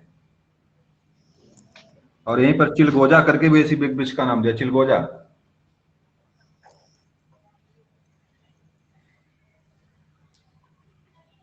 और जो आपने बताया कि जो अपने अल्पाइन वृक्ष का नाम लिया, ये कश्मीर से आंध्र प्रदेश के मध्य में 2900 से लेकर के 3500 की ऊंचाई तक आपके अल्पाइन वृक्ष मिलते हैं आपके, अल्पाइन वृक्ष 2900 से लेकर के 3500 की ऊंचाई तक भारत में अल्पाइन वृक्ष पाए जाते हैं। और यहाँ पे जो नाम दिया हुआ, नाम सुन लीजिए एक बार, कौन कौन सा अल्पाइन वृक्ष भारत में है। फलसेब एक है, ब्लैक फलसेब नाम दिया, बिलो नाम दिया है, और यहाँ पे बर्च नाम दिया हुआ है। एक चीज जानिएगा, बर्च से जो बर्च पौधा जो यहाँ पे मिलता है, इससे भोजपत्र बनता है। और भोजपत्र के बारे में आप लोग जानते हैं, इसका उपयोग खास करके इसमें होता है, बर्च का उपयोग। पहले लिखने के रूप में पंडित बाबा लोग होते थे जो थे, जहाँ पे पत्री उत्तरी बनती थी, तो भोजपत्र के रूप में इसका इस्तेमाल होता था। मतलब बर्च पेड़ से ही भोजपत्र बनता था पहले, आज भी बनता उसी से है। तो बर्च पेड़ का नाम याद रखिएगा, परीक्षा में कई बार पूछा भी है यहाँ से, तो भोजपत्र किससे बनता है, इसका जवाब क्या आपका, बर्च। हिमालय की तलहटी में ये पेड़ जो है मिलता है। लार्च, बर्च और लार्च।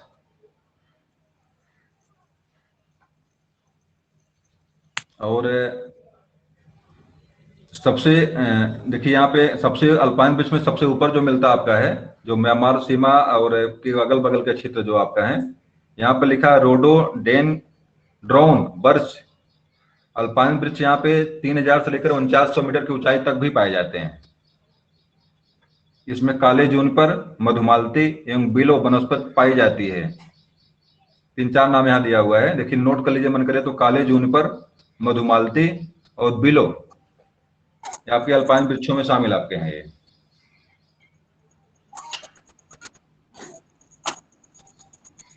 दो तीन चीजें यहाँ खास करके और भी याद कर रखिएगा आप, जो है इसे क्या बोलते हैं, एक पेड़ आपका है, इसको हम यूकेलिप्टस कहते हैं, यूकेलिप्टस।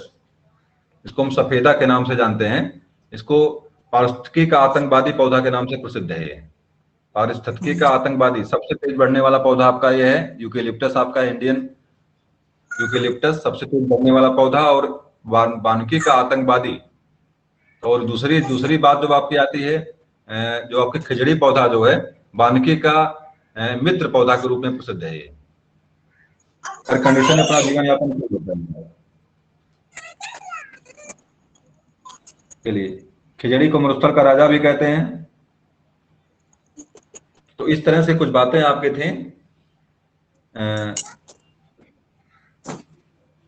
एक चीज और जानिएगा यहीं पे, उत्तराखंड के चीड़ नामक पेड़ों से जो लीसा एक महत्वपूर्ण गैर प्रकोष्ठ वन उपज है। एक याद रखिएगा, चीड़ एक पेड़ होता है जो उत्तराखंड में मिलता है, इससे लीसा नामक एक जो है कि एक पदार्थ हम प्राप्त करते हैं।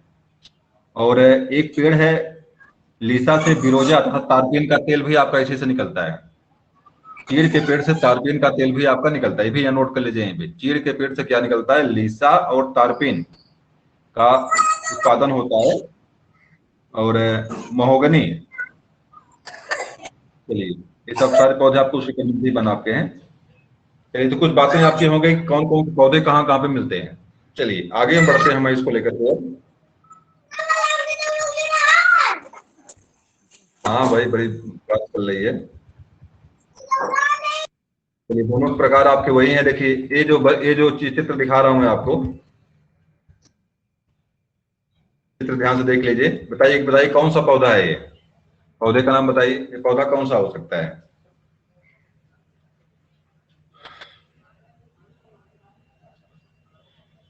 ये मैंग्रोव वन आपके यही है,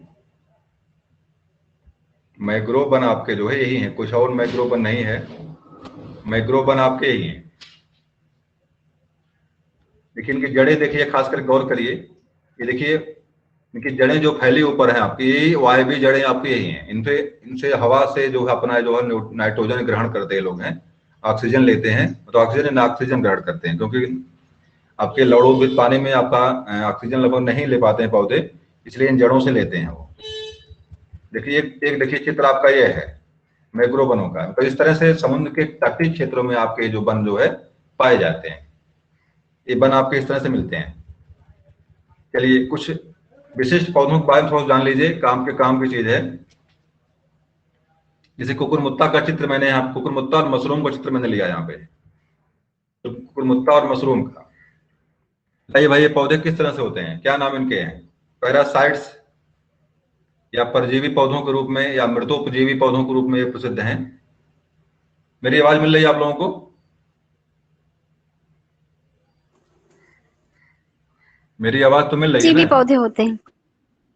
चलिए तो ऐसे पौधों को मृत्युपजीवी पौधे कहते हैं। इनका निवास जो होता है खास करके सड़े गले अंशों पर ही जिंदा रहते हैं, और सड़े का भाग जो ही समाप्त होता है तुरंत मर जाते हैं।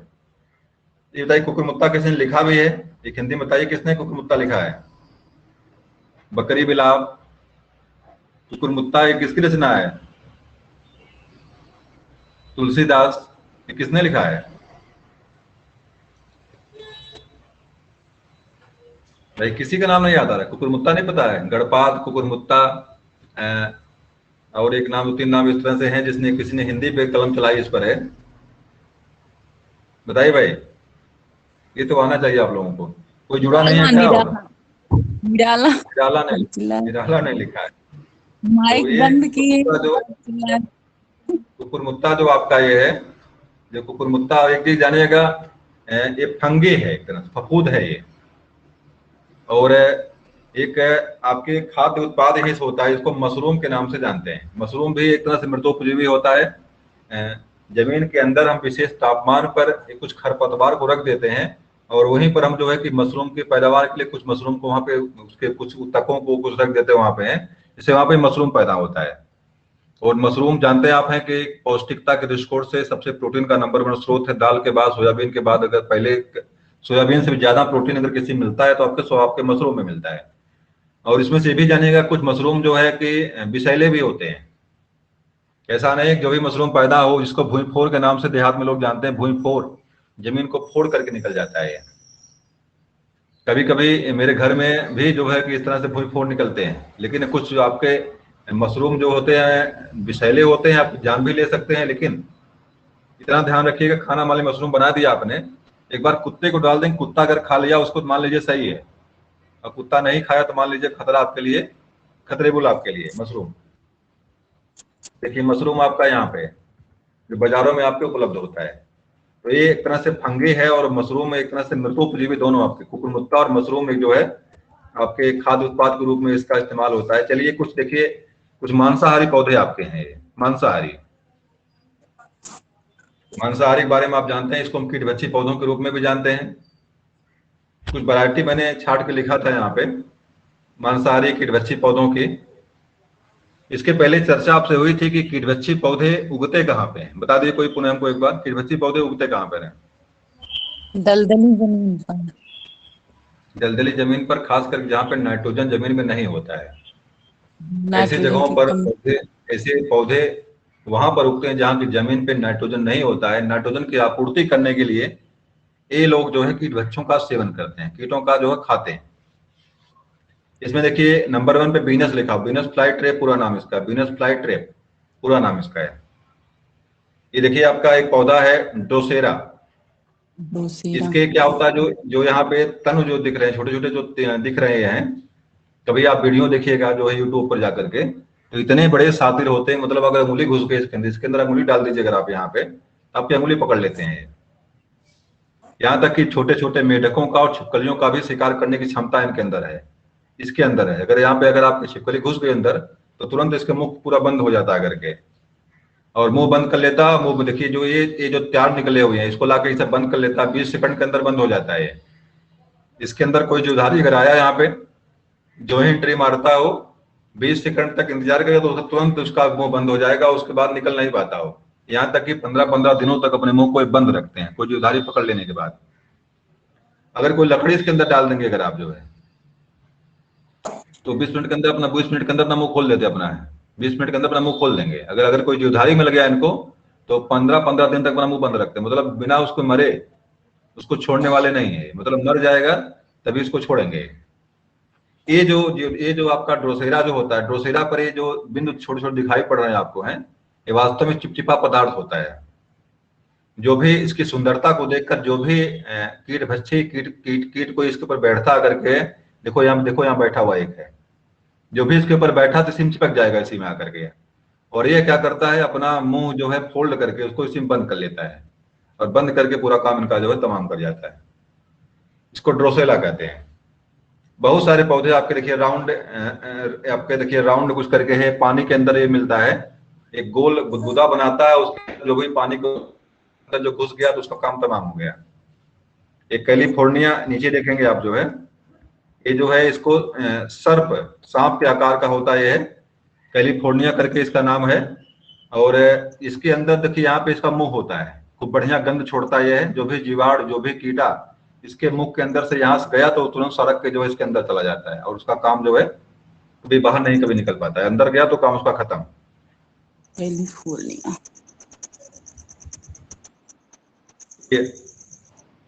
ड्रॉप्सिल करके है ये। देखिए ये देखिए घटपर्डी पौधा आपका, ये निपंथीज के नाम से, निपंथीज यहाँ पे नहीं लिखा, कुछ और नाम लिखा हुआ है, देखते हैं मैं निपंथीज यहाँ पे है कि नहीं। लेकिन निपंथीज आपका ये वाला है, हम घटपर्डी पौधा के नाम से जानते हैं, घटपर्डी। इसमें होता क्या, देखिए इसका जो मुंह दिख रहे हैं आप हैं, इसका मुंह जो दिख रहे हैं आप हैं, इसके मुख पर इसके अंदर जो द्रव पदार्थ होता है पानी होता है, और जो भी कीट भक्षी कीटा जो इसके बढ़िया सुगंध बढ़िया छोड़ता है, जो भी यहाँ पे आया हो उसमें लचीला पदार्थ होता है, उसके अंदर घुस गया हो, उसका काम हो गया। इसका चूंकि डिजाइन इसकी जो है कि घड़े के समान होती है, इसलिए इसको घटपर्डी पौधे के नाम से भी जानते हैं। भारत में कुछ जगहों पर ये पौधे मिलते हैं, भारत के कुछ जगहों पर ये जो है पौधे मिलते हैं, इसको पिचर प्लांट के नाम से भी जानते हैं, क्योंकि इसका आकार जो है पिचर के रूप में होता है। ये देखिए ये पौधा जो पानी के अंदर होता है, इसका नाम यहाँ नहीं लिखा हुआ है, पानी के अंदर होता है। देख रहे हैं छोटे छोटे, देखिए छोटे छोटे देख रहे होंगे आपको, यहाँ पे एक डब्बे बने हुए हैं, छोटे छोटे बहुत सारे डब्बे बने हुए हैं। ये एक तरफ से अपना मुंह खुले रखते हैं ये लोग, कोई भी कीटाणु जो ही इसके मुंह तक आता है तुरंत अपने धक्का मार करके इसको अंदर कर लेते हैं, और जो अंदर घुस गया उसका काम खत्म। ये भी पौधे देखिए इस तरह से आपके हैं, यहाँ भी घटपर्डी, इसमें थोड़ा सा अंतर होता है। तो पौधों का नाम खास करके देखिए ड्रोसेरा, वीनस फ्लाई ट्रैप, घटपर्डी और निपेंथीज, इन पौधों का नाम विशेष रूप से पूछता आपसे, इनका नाम विशेष रूप से याद रखिएगा आप लोग। लगभग 200 प्रजातियां हैं इन मांसाहारी पौधों के पूरे विश्व में, लेकिन मुख्य रूप से कुछ चीजें यहाँ पे दिया हुआ है। चलिए ये पिरामिड कुछ देखा था हमने उस दिन, आपको समस्या हुई थी, जरा बता दीजिए भाई। देखिए यहाँ पे साफ साफ दिख रहा है आपको, कोई समस्या होनी नहीं चाहिए पिरामिड को लेकर के। देखिए घास तंत्र का पिरामिड यहाँ पे है, मैंने आपको पहले चीज कंफर्म किया था इसके पहले। वनस्पति को लेकर के जो पिरामिड बनते हैं आपके हैं, आपके इन्वायरमेंट में जो पिरामिड का प्रश्न आपसे परीक्षा में पूछता है, तो उसमें मैंने बताया कि सबसे नीचे हर कंडीशन में आपका जो हरी शैवाल ही रहेंगे, मतलब हरी शैवाल नहीं मतलब हरे वनस्पति जो रहेंगे आपके वो रहेंगे। उसके ऊपर आपका प्राथमिक उपभोक्ता मतलब शाकाहारी, उसके बाद द्वितीयक उपभोक्ता सबसे अंत में जो है सबसे श्रेष्ठ सर्वश्रेष्ठ उपभोक्ता रहता है। किसी कंडीशन में जैसा भी बनाएंगे आप, तो आपका सबसे नीचे आपका जो है कि आपका वनस्पति जो होगी, प्राथमिक उत्पादक जो होंगे, पुनः प्राथमिक उपभोक्ता, पुनः द्वितीयक उपभोक्ता, पुनः आपका तृतीयक या सर्वश्रेष्ठ उपभोक्ता जो होते हैं, इसी तरह से बनता आपका है। जीव भार को लेकर के और जीव संख्या को लेकर के और ऊर्जा पेमेंट, 3 तरह के पेमेंट बनते हैं आपके। जीव भार का पेमेंट बनता है, एक आपकी जीव संख्या का बनता है, एक आपका जो है ऊर्जा का बनता है। आप दुविधा में बिल्कुल मत रहिएगा। जीव पिरामिड का पिरामिड जो होता है इससे थोड़ा सा ऊपर नीचे हो सकते हैं, कभी कहीं पर कोई ऊपर होता है, कहीं पर कोई नीचे होता है। देखिए घास परितंत्र यहाँ पे है। घास परितंत्र निश्चित रूप से घासों की मात्रा, घासों का जो है ऊर्जा का पिरामिड देखिए यहाँ लिखा, घास परितंत्र में ऊर्जा का सीधा पिरामिड। तो अगर ऊर्जा की बात किया करेगा तो निश्चित रूप से ऊर्जा कैसे आती है? पहले भाई सूरज से ऊर्जा जो आती है हमारी है, सबसे पहले हरे पेड़ पौधे ही तो लेते हैं। तो हमेशा इसका पिरामिड कैसा बनता है? सीधा ही बनता है। इसकी अगर ऊर्जा की बात किसी में कर लिया जो है, चाहे घास तंत्र में करे, चाहे तालाब तंत्र में करे, चाहे किसी तंत्र में करे, अगर ऊर्जा की बात कर रहा है अगर वह है, तो उसका पिरामिड क्या होगा? हमेशा सीधा ही बनेगा। लेकिन जीव भार को लेकर के, जीव संख्या को लेकर बात करेगा तो उसका पिरामिड उल्टा सीधा दोनों बन सकता है। इस तरह कंडीशन क्या बनती है? देखिए जीव भार को लेकर यहाँ बात किया हुआ है, थोड़ा सा नीचे में ले आओ इसको, नीचे नहीं आएगा, ये कट गया लग रहा। देखिए यहाँ पे देखिए 3 पिरामिड बने हुए आपके, 3 तो बने हुए हैं। एक देखिए एक जीव भार का है, एक देखिए घास तंत्र का है। पिरामिड आपका जीव भार का स्तूप ये घास तंत्र का नंबर 1 है, एक घास तंत्र का है, एक तालाब पारिस्थितिकी तंत्र का है, एक वृक्ष का है, और सारी चीज आपके जीव भार को लेकर के ही हैं।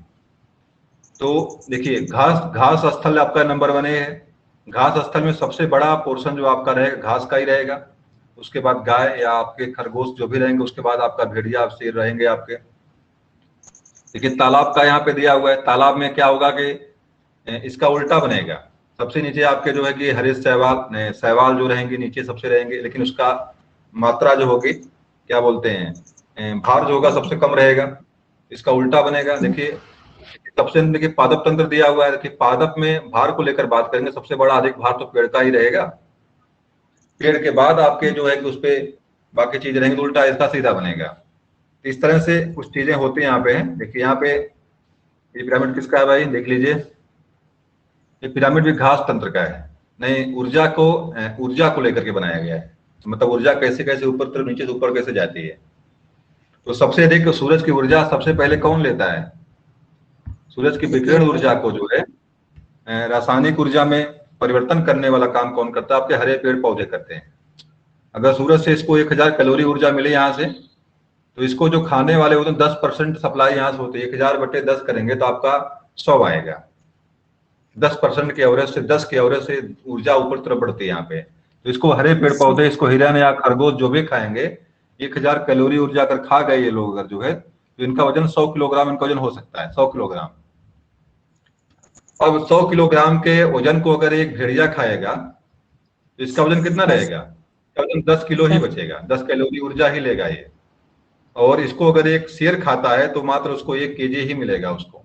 इस तरह से ऊर्जा का जो हस्तांतरण होता है ऊपर से नीचे का जो है 10 के एवरेज में 10 के मतलब एवरेज से आगे बढ़ता है वो।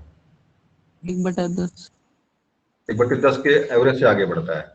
देखिए तालाब का हमने यहाँ पे देखिए वहां स्पष्ट नहीं था, बाद में हमने तालाब को यहाँ से लिया था। तालाब के जीव भार का शंकु जो होता है, देखिए छोटी घासें और शैवाल सबसे नीचे सबसे कम भार इनका होता है।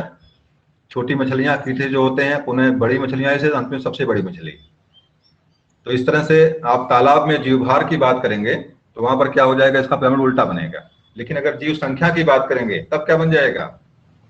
तब इसका तुरंत सीधा बनेगा। तुरंत इसकी जो मात्रा संख्या ज्यादा इनकी है, अलग बात इनका वजन कम है लेकिन संख्या ज्यादा इनकी है। अगर जीव संख्या को लेकर बात करेगा सीधा बनेगा, जीव भार को लेकर बात करेगा तो उल्टा बनेगा। चलिए समय ज्यादा हो गया है, मैं थोड़ा सा चलिए कुछ इसको भी देख लीजिए आप लोग।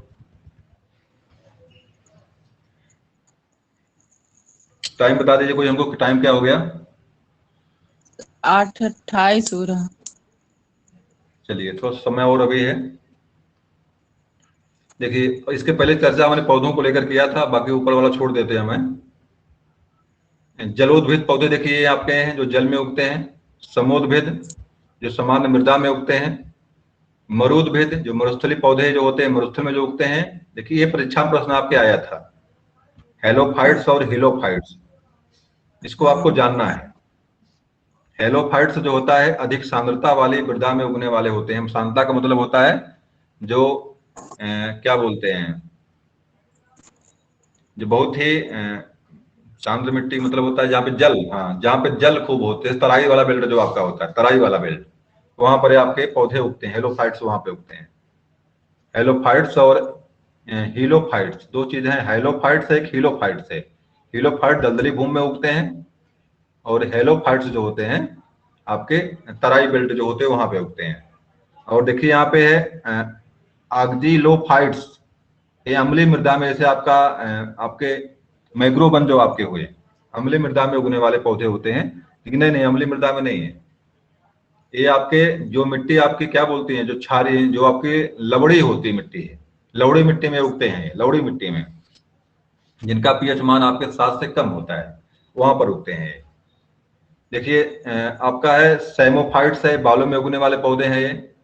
देखिए ये परीक्षा में आपके टीजीटी प्रश्न आपका ये वाला आया था, लिथोफाइट्स को लेकर टीजीटी में प्रश्न आपके आया था ये। तो लिथोफाइट्स माने क्या होते हैं, जो चट्टानों पर उगने वाले पौधे, जो चट्टानों पर उग जाते हैं।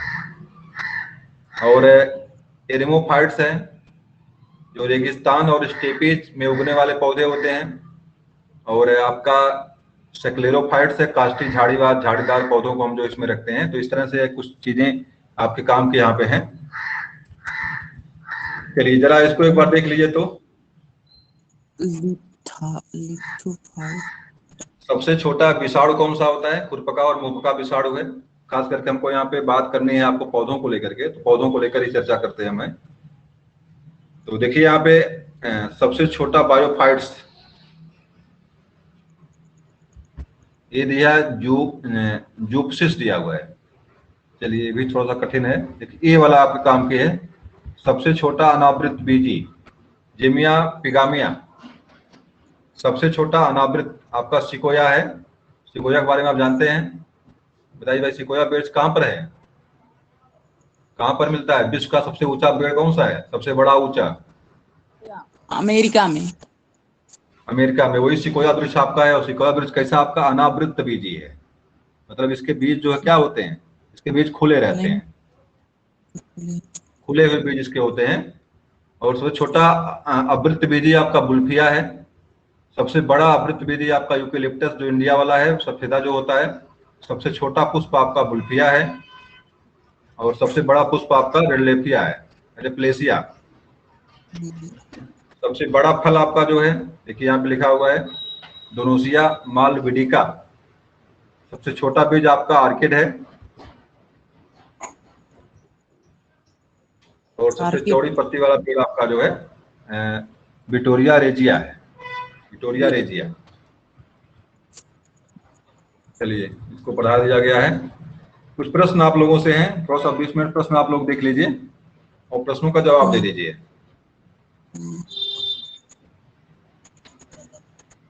चलिए प्रश्न आपके हैं, भारतीय वन नीति के अनुसार पर्यावरण की दृष्टि से देश में कम से कम कितने प्रतिशत वन होना चाहिए? बताइए भाई, कितने परसेंट कितना वन होना चाहिए? राष्ट्रीय वन नीति जो बनी की आपकी बनी थी, इसके अनुसार कितने वन होना चाहिए? 33। चलिए 33 का चेक करते हैं। एक बार इसको पहले ले लें, कलम ले लें यहाँ से मिटाने वाली। ये व्यवस्था बढ़िया दे दिया इसने। चलिए सी वाला सही इसका जवाब है, बिल्कुल सही जवाब आप लोगों का है। केंद्र सरकार द्वारा बनाई गई बनी वन नीति की घोषणा किस वर्ष की गई? मतलब वन नीति कब बनाई गई? बताइए भाई, 1970, 1981, 1988, 1991?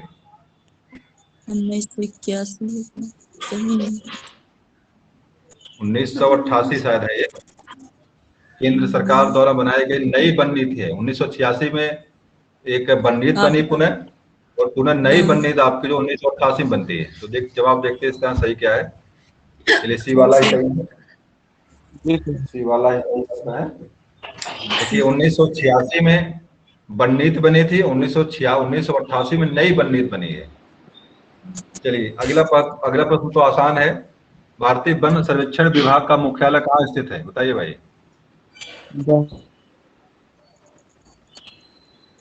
एफ है इंडियन क्या बोलते हैं, research forest research centre, Dehradun.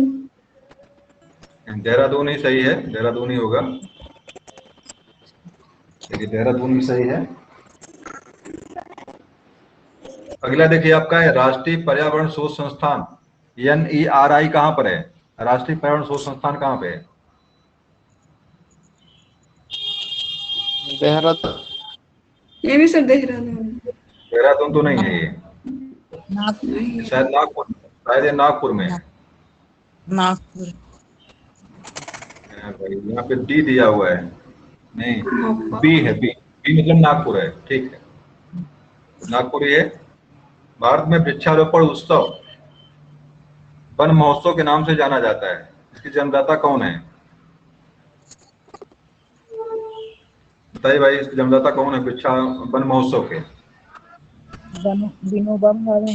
Vinoba Bhave रहे सर। अरे विनोबा भावे जमीन क्या नाम है, इन लोगों से जमीन भूमि दान किए, भूदान आंदोलन चलाए थे विनोबा भावे। विनोबा भावे का संबंध कहीं से वनस्पति से, पेड़ पौधों से नहीं है। भूदान से। 1905 में सर, के विनोबा मुंशी। भावे ने भूदान चलाए थे। जवाहरलाल नेहरू। के एम मुंशी भारत में हरित क्रांति के जनक कौन है? स्वामीनाथन है ना, केएम मुंशी। लेकिन जी सर। के एम मुंशी इसके हैं, इसके आपके के एम मुंशी हैं। अगला है भारत में वनों की ताजा स्थिति के संबंध में रिपोर्ट कौन जारी करता है? ताजा वन कितने, कौन कितना कहाँ पे वन है, इसकी रिपोर्ट कौन जारी करता है?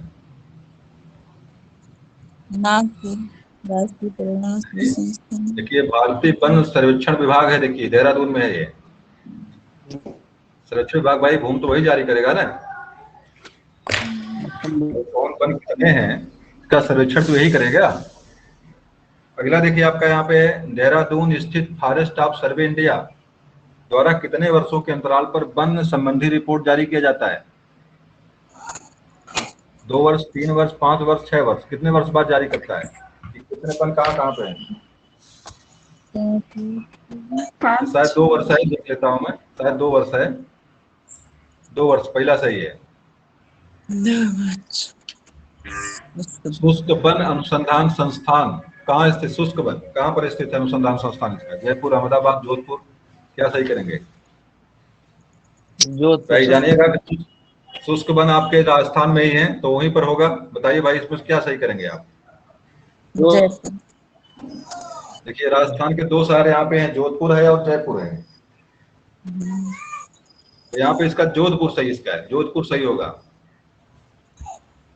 पिंक सिटी के नाम से आपका जयपुर प्रसिद्ध है, गुलाबी शहर, गुलाबी शहर के नाम से आपका जोधपुर, गुलाब वहां पे खूब प्रसिद्ध वहां के हैं गुलाबी। उसकी चूंकि उसकी जो जयपुर बना जो है, उसका निर्माण जो है बलुआ पत्थर से हुआ है, जो लाल रंग का होता है, उसको गुलाबी शहर के नाम से कह जानते हैं जयपुर को। भाई जानते हैं संगमरमर में नंबर 1 आपका वही है, लाल पत्थर आपके वही मिलते हैं। भारत में कुल वन आच्छादित क्षेत्र कितने हैं भारत में? तो कितने वन, कितने कितने किलोमीटर वन भारत में है? ये तो किसी को नहीं होगा, मैं देख लेता हूँ क्या सही इसका किया है। डी का सही किया है, इकाई, दहाई, सैकड़ा, हजार, 10,000, लाख, 80 लाख, 8 लाख 72,000, 8 लाख 7,276 वर्ग किलोमीटर। चलिए इंडिया स्टेट फॉरेस्ट रिपोर्ट 2019 के अनुसार देश में कुल कितने क्षेत्रफल में वन है? बताइए भाई, कितने % भाग में वन है भारत में? 21,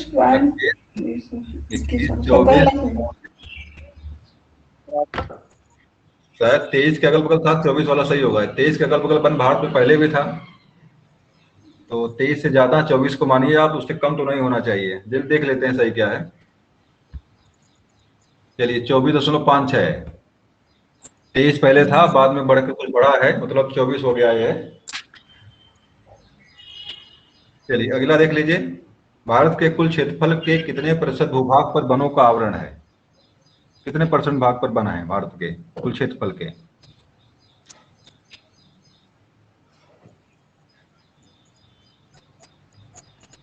चलिए इसका जवाब देख लेते हैं।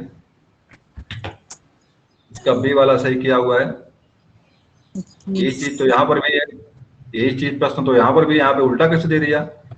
इंडियन फॉरेस्ट रिपोर्ट के अनुसार कुल क्षेत्रफल में कितना भौगोलिक क्षेत्र वनों और वृक्षों द्वारा ढका हुआ है। बात तो वही दोनों है, यहाँ अलग दे रहा है, वहां अलग दे रहा है, दोनों बात लगभग एक ही तो है। यस सर, ये सेम लग रहा है।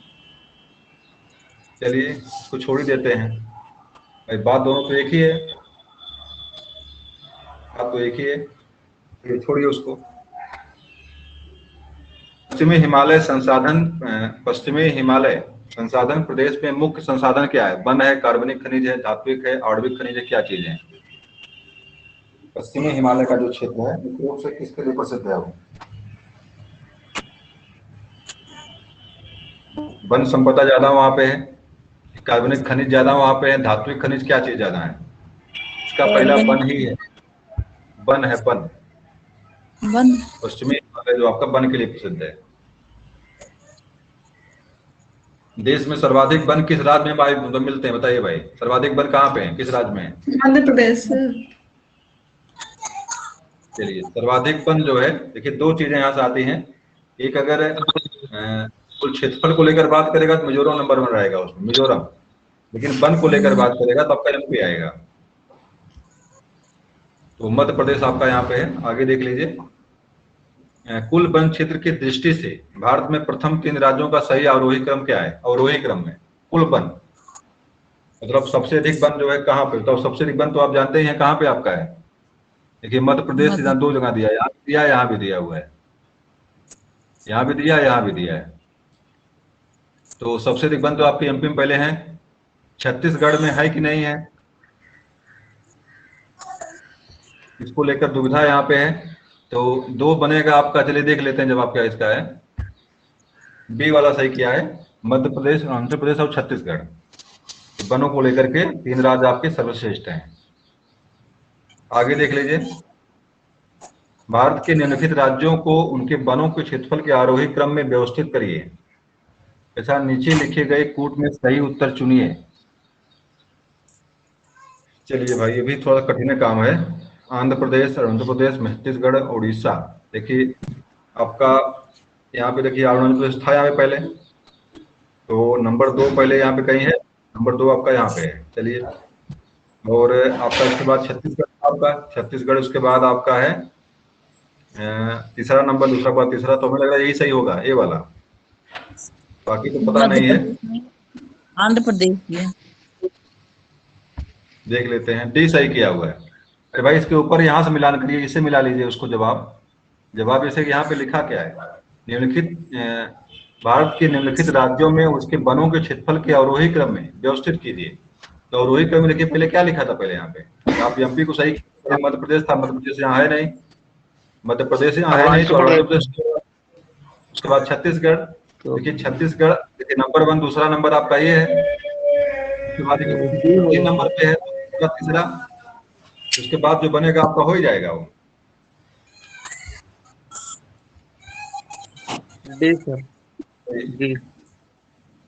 अगला देख लीजिए, निम्नलिखित में से किस राज्य के कुछ भौगोलिक क्षेत्रफल में सबसे कम भाग के वनों का विस्तार है? बताइए भाई, बताया गया आप लोगों को भी है, सबसे कम वन किस राज्य में है? हरियाणा सर। हरियाणा में है, राजस्थान नहीं है, हरियाणा है। सबसे भिखारी वन के लिए जो क्षेत्र आपका राज्य है वो आपका जो हरियाणा है। निम्नलिखित राज्यों में कुल केंद्र शासित प्रदेशों में प्राकृतिक वनों में आच्छादित उच्चतम प्रतिशत का भौगोलिक क्षेत्र कहाँ पर है? अंडमान निकोबार द्वीप समूह, अरुणाचल प्रदेश, मध्य प्रदेश, मेघालय। विशेष गौर करिएगा, यहाँ पे लिखा हुआ है केंद्र शासित। यहाँ देखिए ये प्रदेश केंद्र शासित नहीं आपका है, ये भी केंद्र शासित नहीं, ये भी केंद्र शासित। तो सही कौन करेंगे आप? ए, पहला वाला ही सही करेंगे, बाकी सारे प्रदेश आपके केंद्र बाकी तो केंद्र शासित शासित है नहीं है। Yes sir. अगला देखिए यहाँ पे है पारिस्थितिकी संतुलन बनाए रखने के लिए न्यूनतम वन आवरण अनिवार्य है। न्यूनतम वन आवरण अनिवार्य है कहाँ पर भाई? कितने % वन रहना चाहिए? सर डी, संपूर्ण यूएनओ ने जो है 33% वन के लिए जो आपको कहा है, तो किसी देश में 33% वन होना ही चाहिए। इसका जो है आपका 33% सही होगा। किस राज्यों में वनों का सर्वोत्तम प्रतिशत है? किस राज्य में वन सबसे अधिक वन है? परसेंटेज सबसे अधिक किस राज्य में है? सबसे अधिक वन तो आपके एमपी में है। तो कभी इसके पहले चर्चा मैंने किया था, आपने कहा 80% वन आपके मिजोरम में है आपके। तो मिजोरम देखिए सही है कि नहीं सही है? चलिए सी वाला मिजोरम सही है। वनों की सुरक्षा के लिए स्वतंत्रता प्राप्त के पश्चात सर्वप्रथम किस राज्य सरकार द्वारा वन नीति की घोषणा की गई? सर्वप्रथम किस वर्ष? वन नीति बारे मैंने बताया था, 2 डेट बताया था मैंने आपको, बता दीजिए भाई। 1986 यहाँ तो 86 दिया ही नहीं है, 86 दिया ही नहीं। वनों की सुरक्षा के लिए किस वर्ष वन नीति की घोषणा की गई? वन ने घोषणा की गई, वन इस पर नियम नहीं बनाया गया, घोषणा केवल की गई है। 1952 होगा ये, 1952 है ये। देखिए वो अलग प्रश्न था, वो नीति बनाई गई या घोषणा की गई, केवल बनी नहीं थी, उस पर काम नहीं किया गया, मात्र घोषणा की गई उस पर। भारतीय वन सर्वेक्षण विभाग की स्थापना कब की गई? ये देखिए प्रश्न आपका है 88 में। देख लेते हैं कब सही है इसका। 1950। 1981 डेट इसका है, 1981। चलिए, वनाच्छादित क्षेत्र सर्वाधिक है पूर्वी दक्कन क्षेत्र में, पश्चिमी तट में, उत्तरी मैदानी क्षेत्र में, पूर्वी में। क्या सही करेंगे? सबसे अधिक वनाच्छादित क्षेत्र कहाँ पे है? पश्चिमी घाट में है, पूर्वी कहाँ पे है सबसे अधिक वनाच्छादित क्षेत्र जो है? पश्चिमी घाट, पूर्वी पश्चिमी। चलिए पश्चिमी घाट ही होगा, उम्मीद करते हैं। पहला सही किया है, पूर्वी दक्कन क्षेत्र में।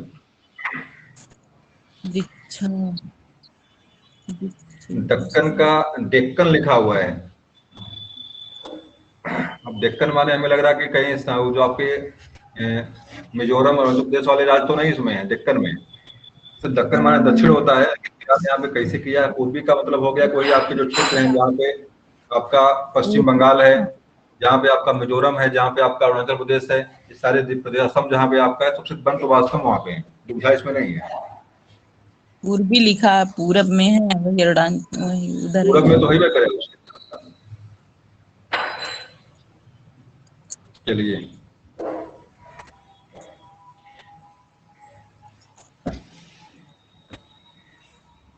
चलिए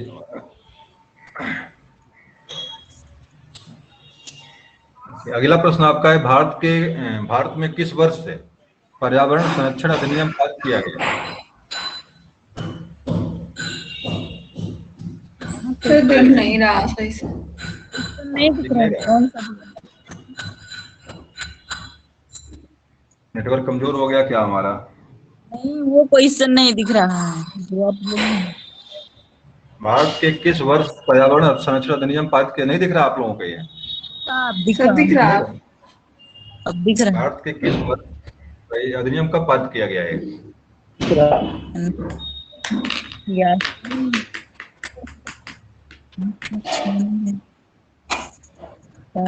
2004, 2014, 1996, 1986 डेट शायद है ये।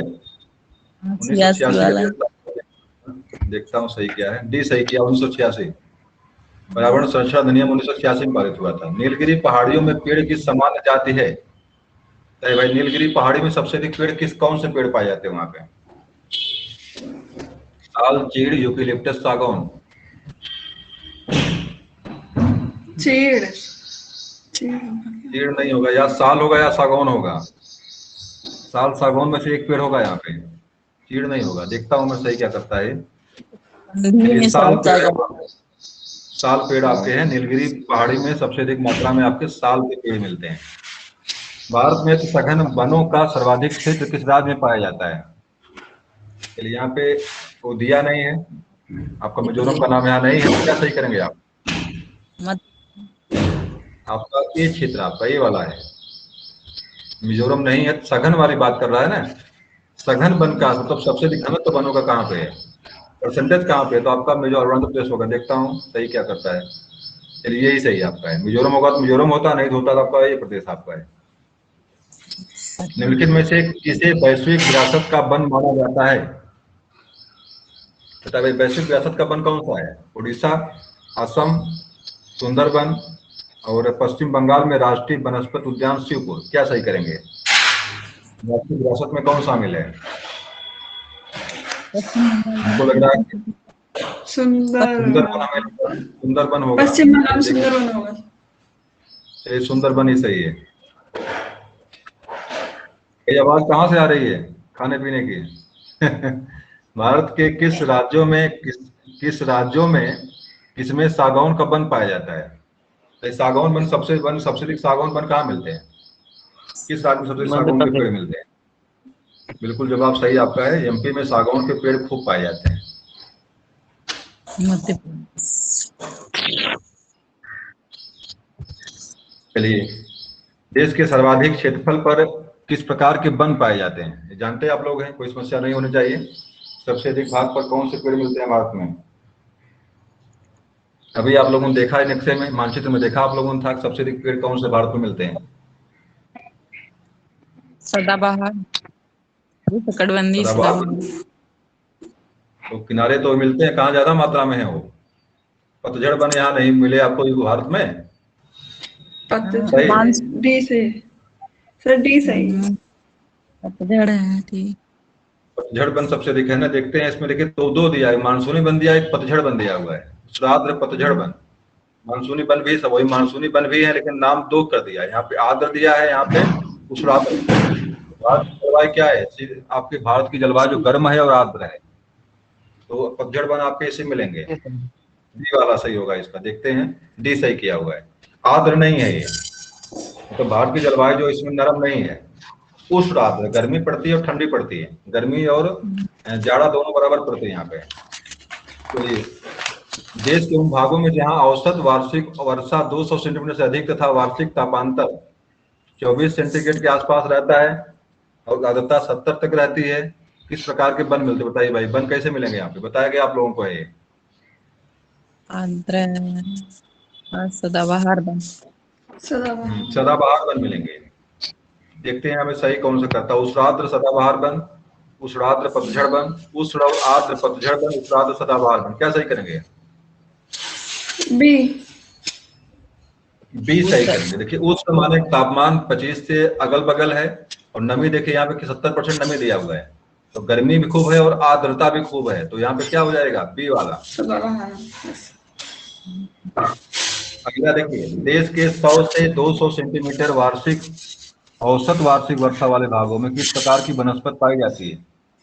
जहाँ पे वर्षा 100 से लेकर 200 सेंटीमीटर तक हो, तो वहां किस प्रकार के वन मिलेंगे?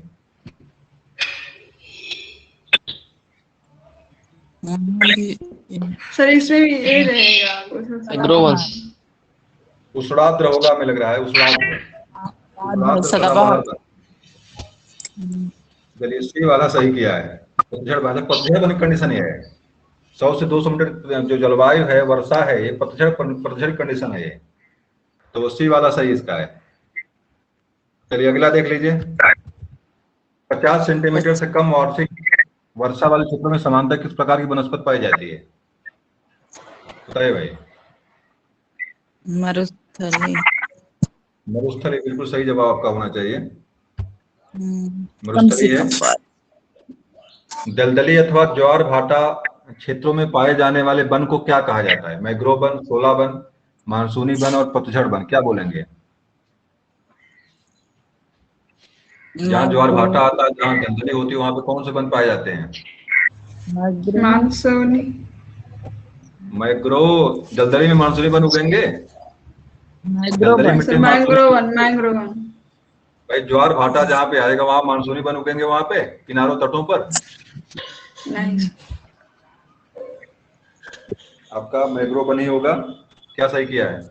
Mangrove one. चलिए, भारत में मैंग्रोव वनस्पति का सर्वाधिक विस्तार किस राज्य में पाया जाता है? क्या सही करेंगे? पश्चिम बंगाल। चलिए सही होगा आपका जवाब। भारत में चंदन की लकड़ी के वन सबसे अधिक कहाँ पाए जाते हैं? असम की पहाड़ियों में, शिवालिक की पहाड़ियों में, सतपुड़ा की पहाड़ियों में, नीलगिरी की पहाड़ियों में। बताया गया, आप लोग बताइए, जवाब कर दीजिए इसका। बताया गया पहले आप लोगों को। असम की पहाड़ियों में गेंदा और चंदन सबसे अधिक कहाँ मिलता है, किस राज्य में? कर्नाटक, कर्नाटक किस पहाड़ी पे पड़ता है? नीलगिरी है क्या? नहीं दिमाग तो खर्च किया करिए आप लोग। पढ़ा है आपने, चंदन कर्नाटक में है। कर्नाटक किस पहाड़ी पे, मैंने बताया था इसके पहले। आपके 3 पहाड़ियां, 3 राज्य आपके वहां पे आते हैं, केरल, आपका तमिलनाडु और कर्नाटक। 3 राज्य आपके इसके नीलगिरी। आपके नीलगिरी पहाड़ी पर 3 राज्य आपके हैं। हाँ सही, नीलगिरी। इसका नीलगिरी पहाड़ी है। साइलेंट वैली के चर्चित होने का कारण क्या है? जनसंख्या विस्फोट, परमाणु केंद्र की स्थापना, अधिक जल संचय, जैव विविधता एवं सदाबहार वन का संरक्षण। क्या सही करेंगे? जैव विविधता तथा सदाबहार वन। चलिए, जवाब सही आप लोगों का है। केरल में है साइलेंट वैली, आपके केरल में है। भाई, फूलों की घाटी कहाँ स्थित है? फूलों की घाटी कहाँ स्थित है? उत्तराखंड। उत्तराखंड से। उत्तराखंड से। चलिए, चमोली जिला है शांत। उत्तराखंड में। आपका शांत घाटी कहाँ स्थित है, ये भी पता आपको केरल। है? केरल। चलिए, ये प्रश्न कुछ और भी है क्या?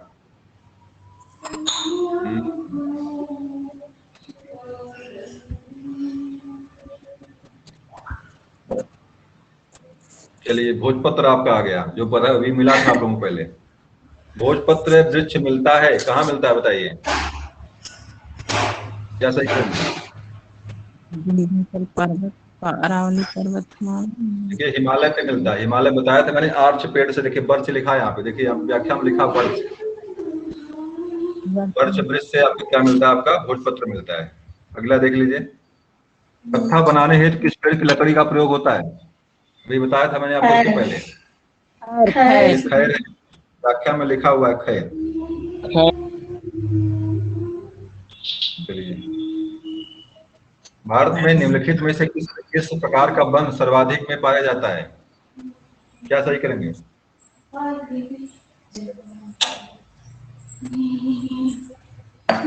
गाने को कम कर दीजिए। पोस्ट गाने की शुष्क सदाबहार। गाने की ध्वन कहाँ से आ रही है? भारत में किस प्रकार के वन जो है, तो बताइए, भारत में कौन से वन मिलते हैं? उष्णकटिबंधीय आर्द्र पर्णपाती वन। उष्णकटिबंधीय, हमें लग रहा है ये वाला सही होगा।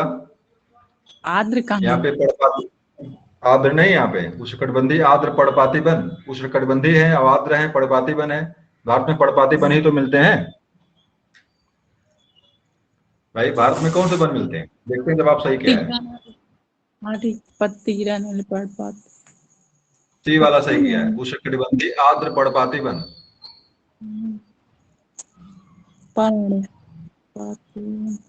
पर्णपाती माने पत्ते गिराने वाले हैं। चलिए, यही नहीं समझ।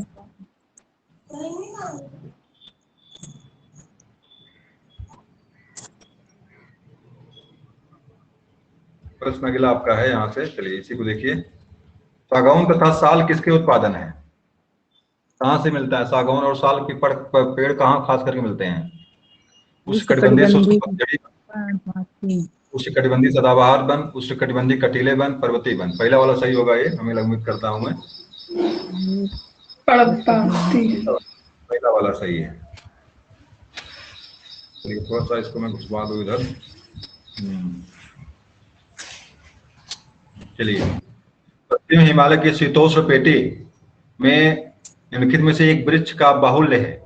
पश्चिमी हिमालय की शीतोष्ण पेटी में एक पेड़ खूब मिलता है, बता दीजिए। चीड़, देवदार, सिल्वर फर और नीला पाइन। देवदार। उसे देखता हूँ सही क्या किया इसमें है। नील पाइन सही किया। देव। चलिए, देवदार सही किया है। पश्चिमी हिमालय की शीतोष्ण पेटी में देवदार वृक्ष जो है खूब मिलते हैं। चलिए, निम्नलिखित राज्यों में से किस राज्य में सिनकोना वृक्ष नहीं उगता? असम में, केरल में, छत्तीसगढ़ में और पश्चिम बंगाल में। देखिए, लिखा यहाँ पे है असम, केरल, पश्चिम बंगाल, अंडमान में उगता है। तो कहाँ नहीं उगता है? तो इस जवाब देख लेता है इसका हूं मैं। सी वाला सही, छत्तीसगढ़ में।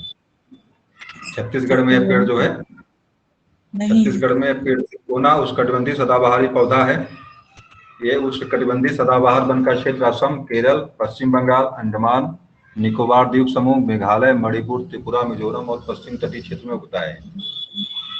जबकि छत्तीसगढ़ उष्णकटिबंधीय और मानसूनी क्षेत्र के हैं। चलिए, तो यहाँ नहीं मिलता है। जंगल की आग बताओ किसे कहते हैं? जंगल की आग, कोहेनिया बैरिगेटा, जेकेरांडा मैसोसाफोबिया, ब्यूटिया मोनोस्पर्मा, टेक्नोटा ग्रांडिस। भाई अंग्रेजी में नाम दिया हुआ। देखिए, जंगल की आग को पलाश को कहते हैं।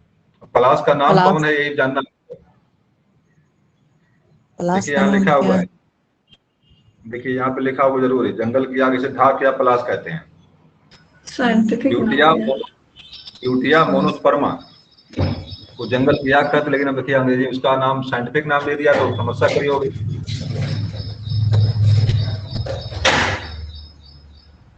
भारत के किस चलिए भारत के किस राज्य में सागौन वन पाया जाता है?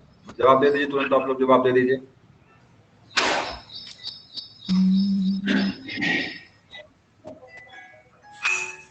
मध्य प्रदेश।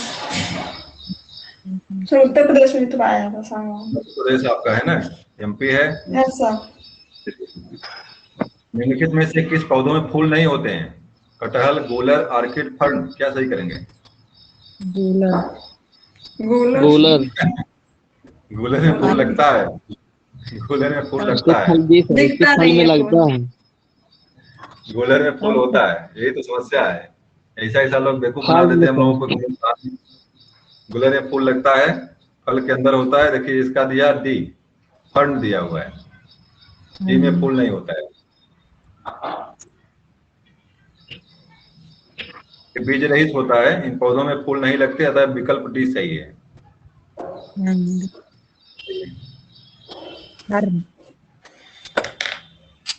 हिमालय में उत्तर प्रदेश में।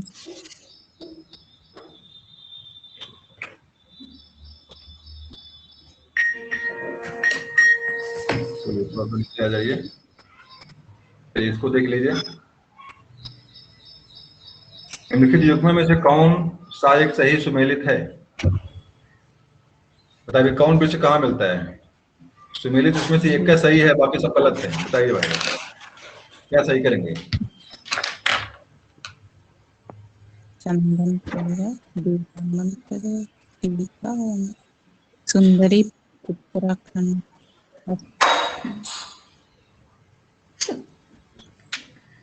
अरे सुंदरी वृक्ष नहीं लिखा है यहाँ पे, सुंदरी यहाँ नहीं लिखा हुआ। पश्चिम बंगाल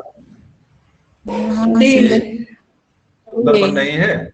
सुंदरबन चंदन वही है, पश्चिम बंगाल। पश्चिम बंगाल है। देवदार तो आपके हिमालय क्षेत्र पे मिलता है, हिमालयी पेड़ है ये। चंदन आपका जो है कर्नाटक में मिलता है। और टीक आपका जो है, टीक भी आपका जो है पर्वतीय वृक्ष मिलता है। तो इसमें से एक ही सही जवाब देख लीजिए, डी वाला सही है।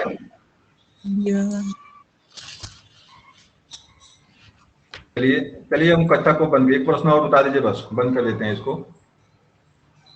लंबी जड़ों और कांटों तथा सूलयुक्त झाड़ियों और लघु वृक्षों वाले आरक्षित अवरुद्ध वन पाए जाते हैं। लंबी जड़, नुकीले कांटे, सूलयुक्त झाड़ियां और लघु वृक्षों वाले आरक्षित अवरुद्ध वन सामान्य रूप से कहाँ पाए जाते हैं? पूर्वी उड़ीसा में, पूर्वोत्तर तमिलनाडु में, शिवालिक तराई क्षेत्र में, पश्चिमी आंध्र प्रदेश में। क्या सही करेंगे आप?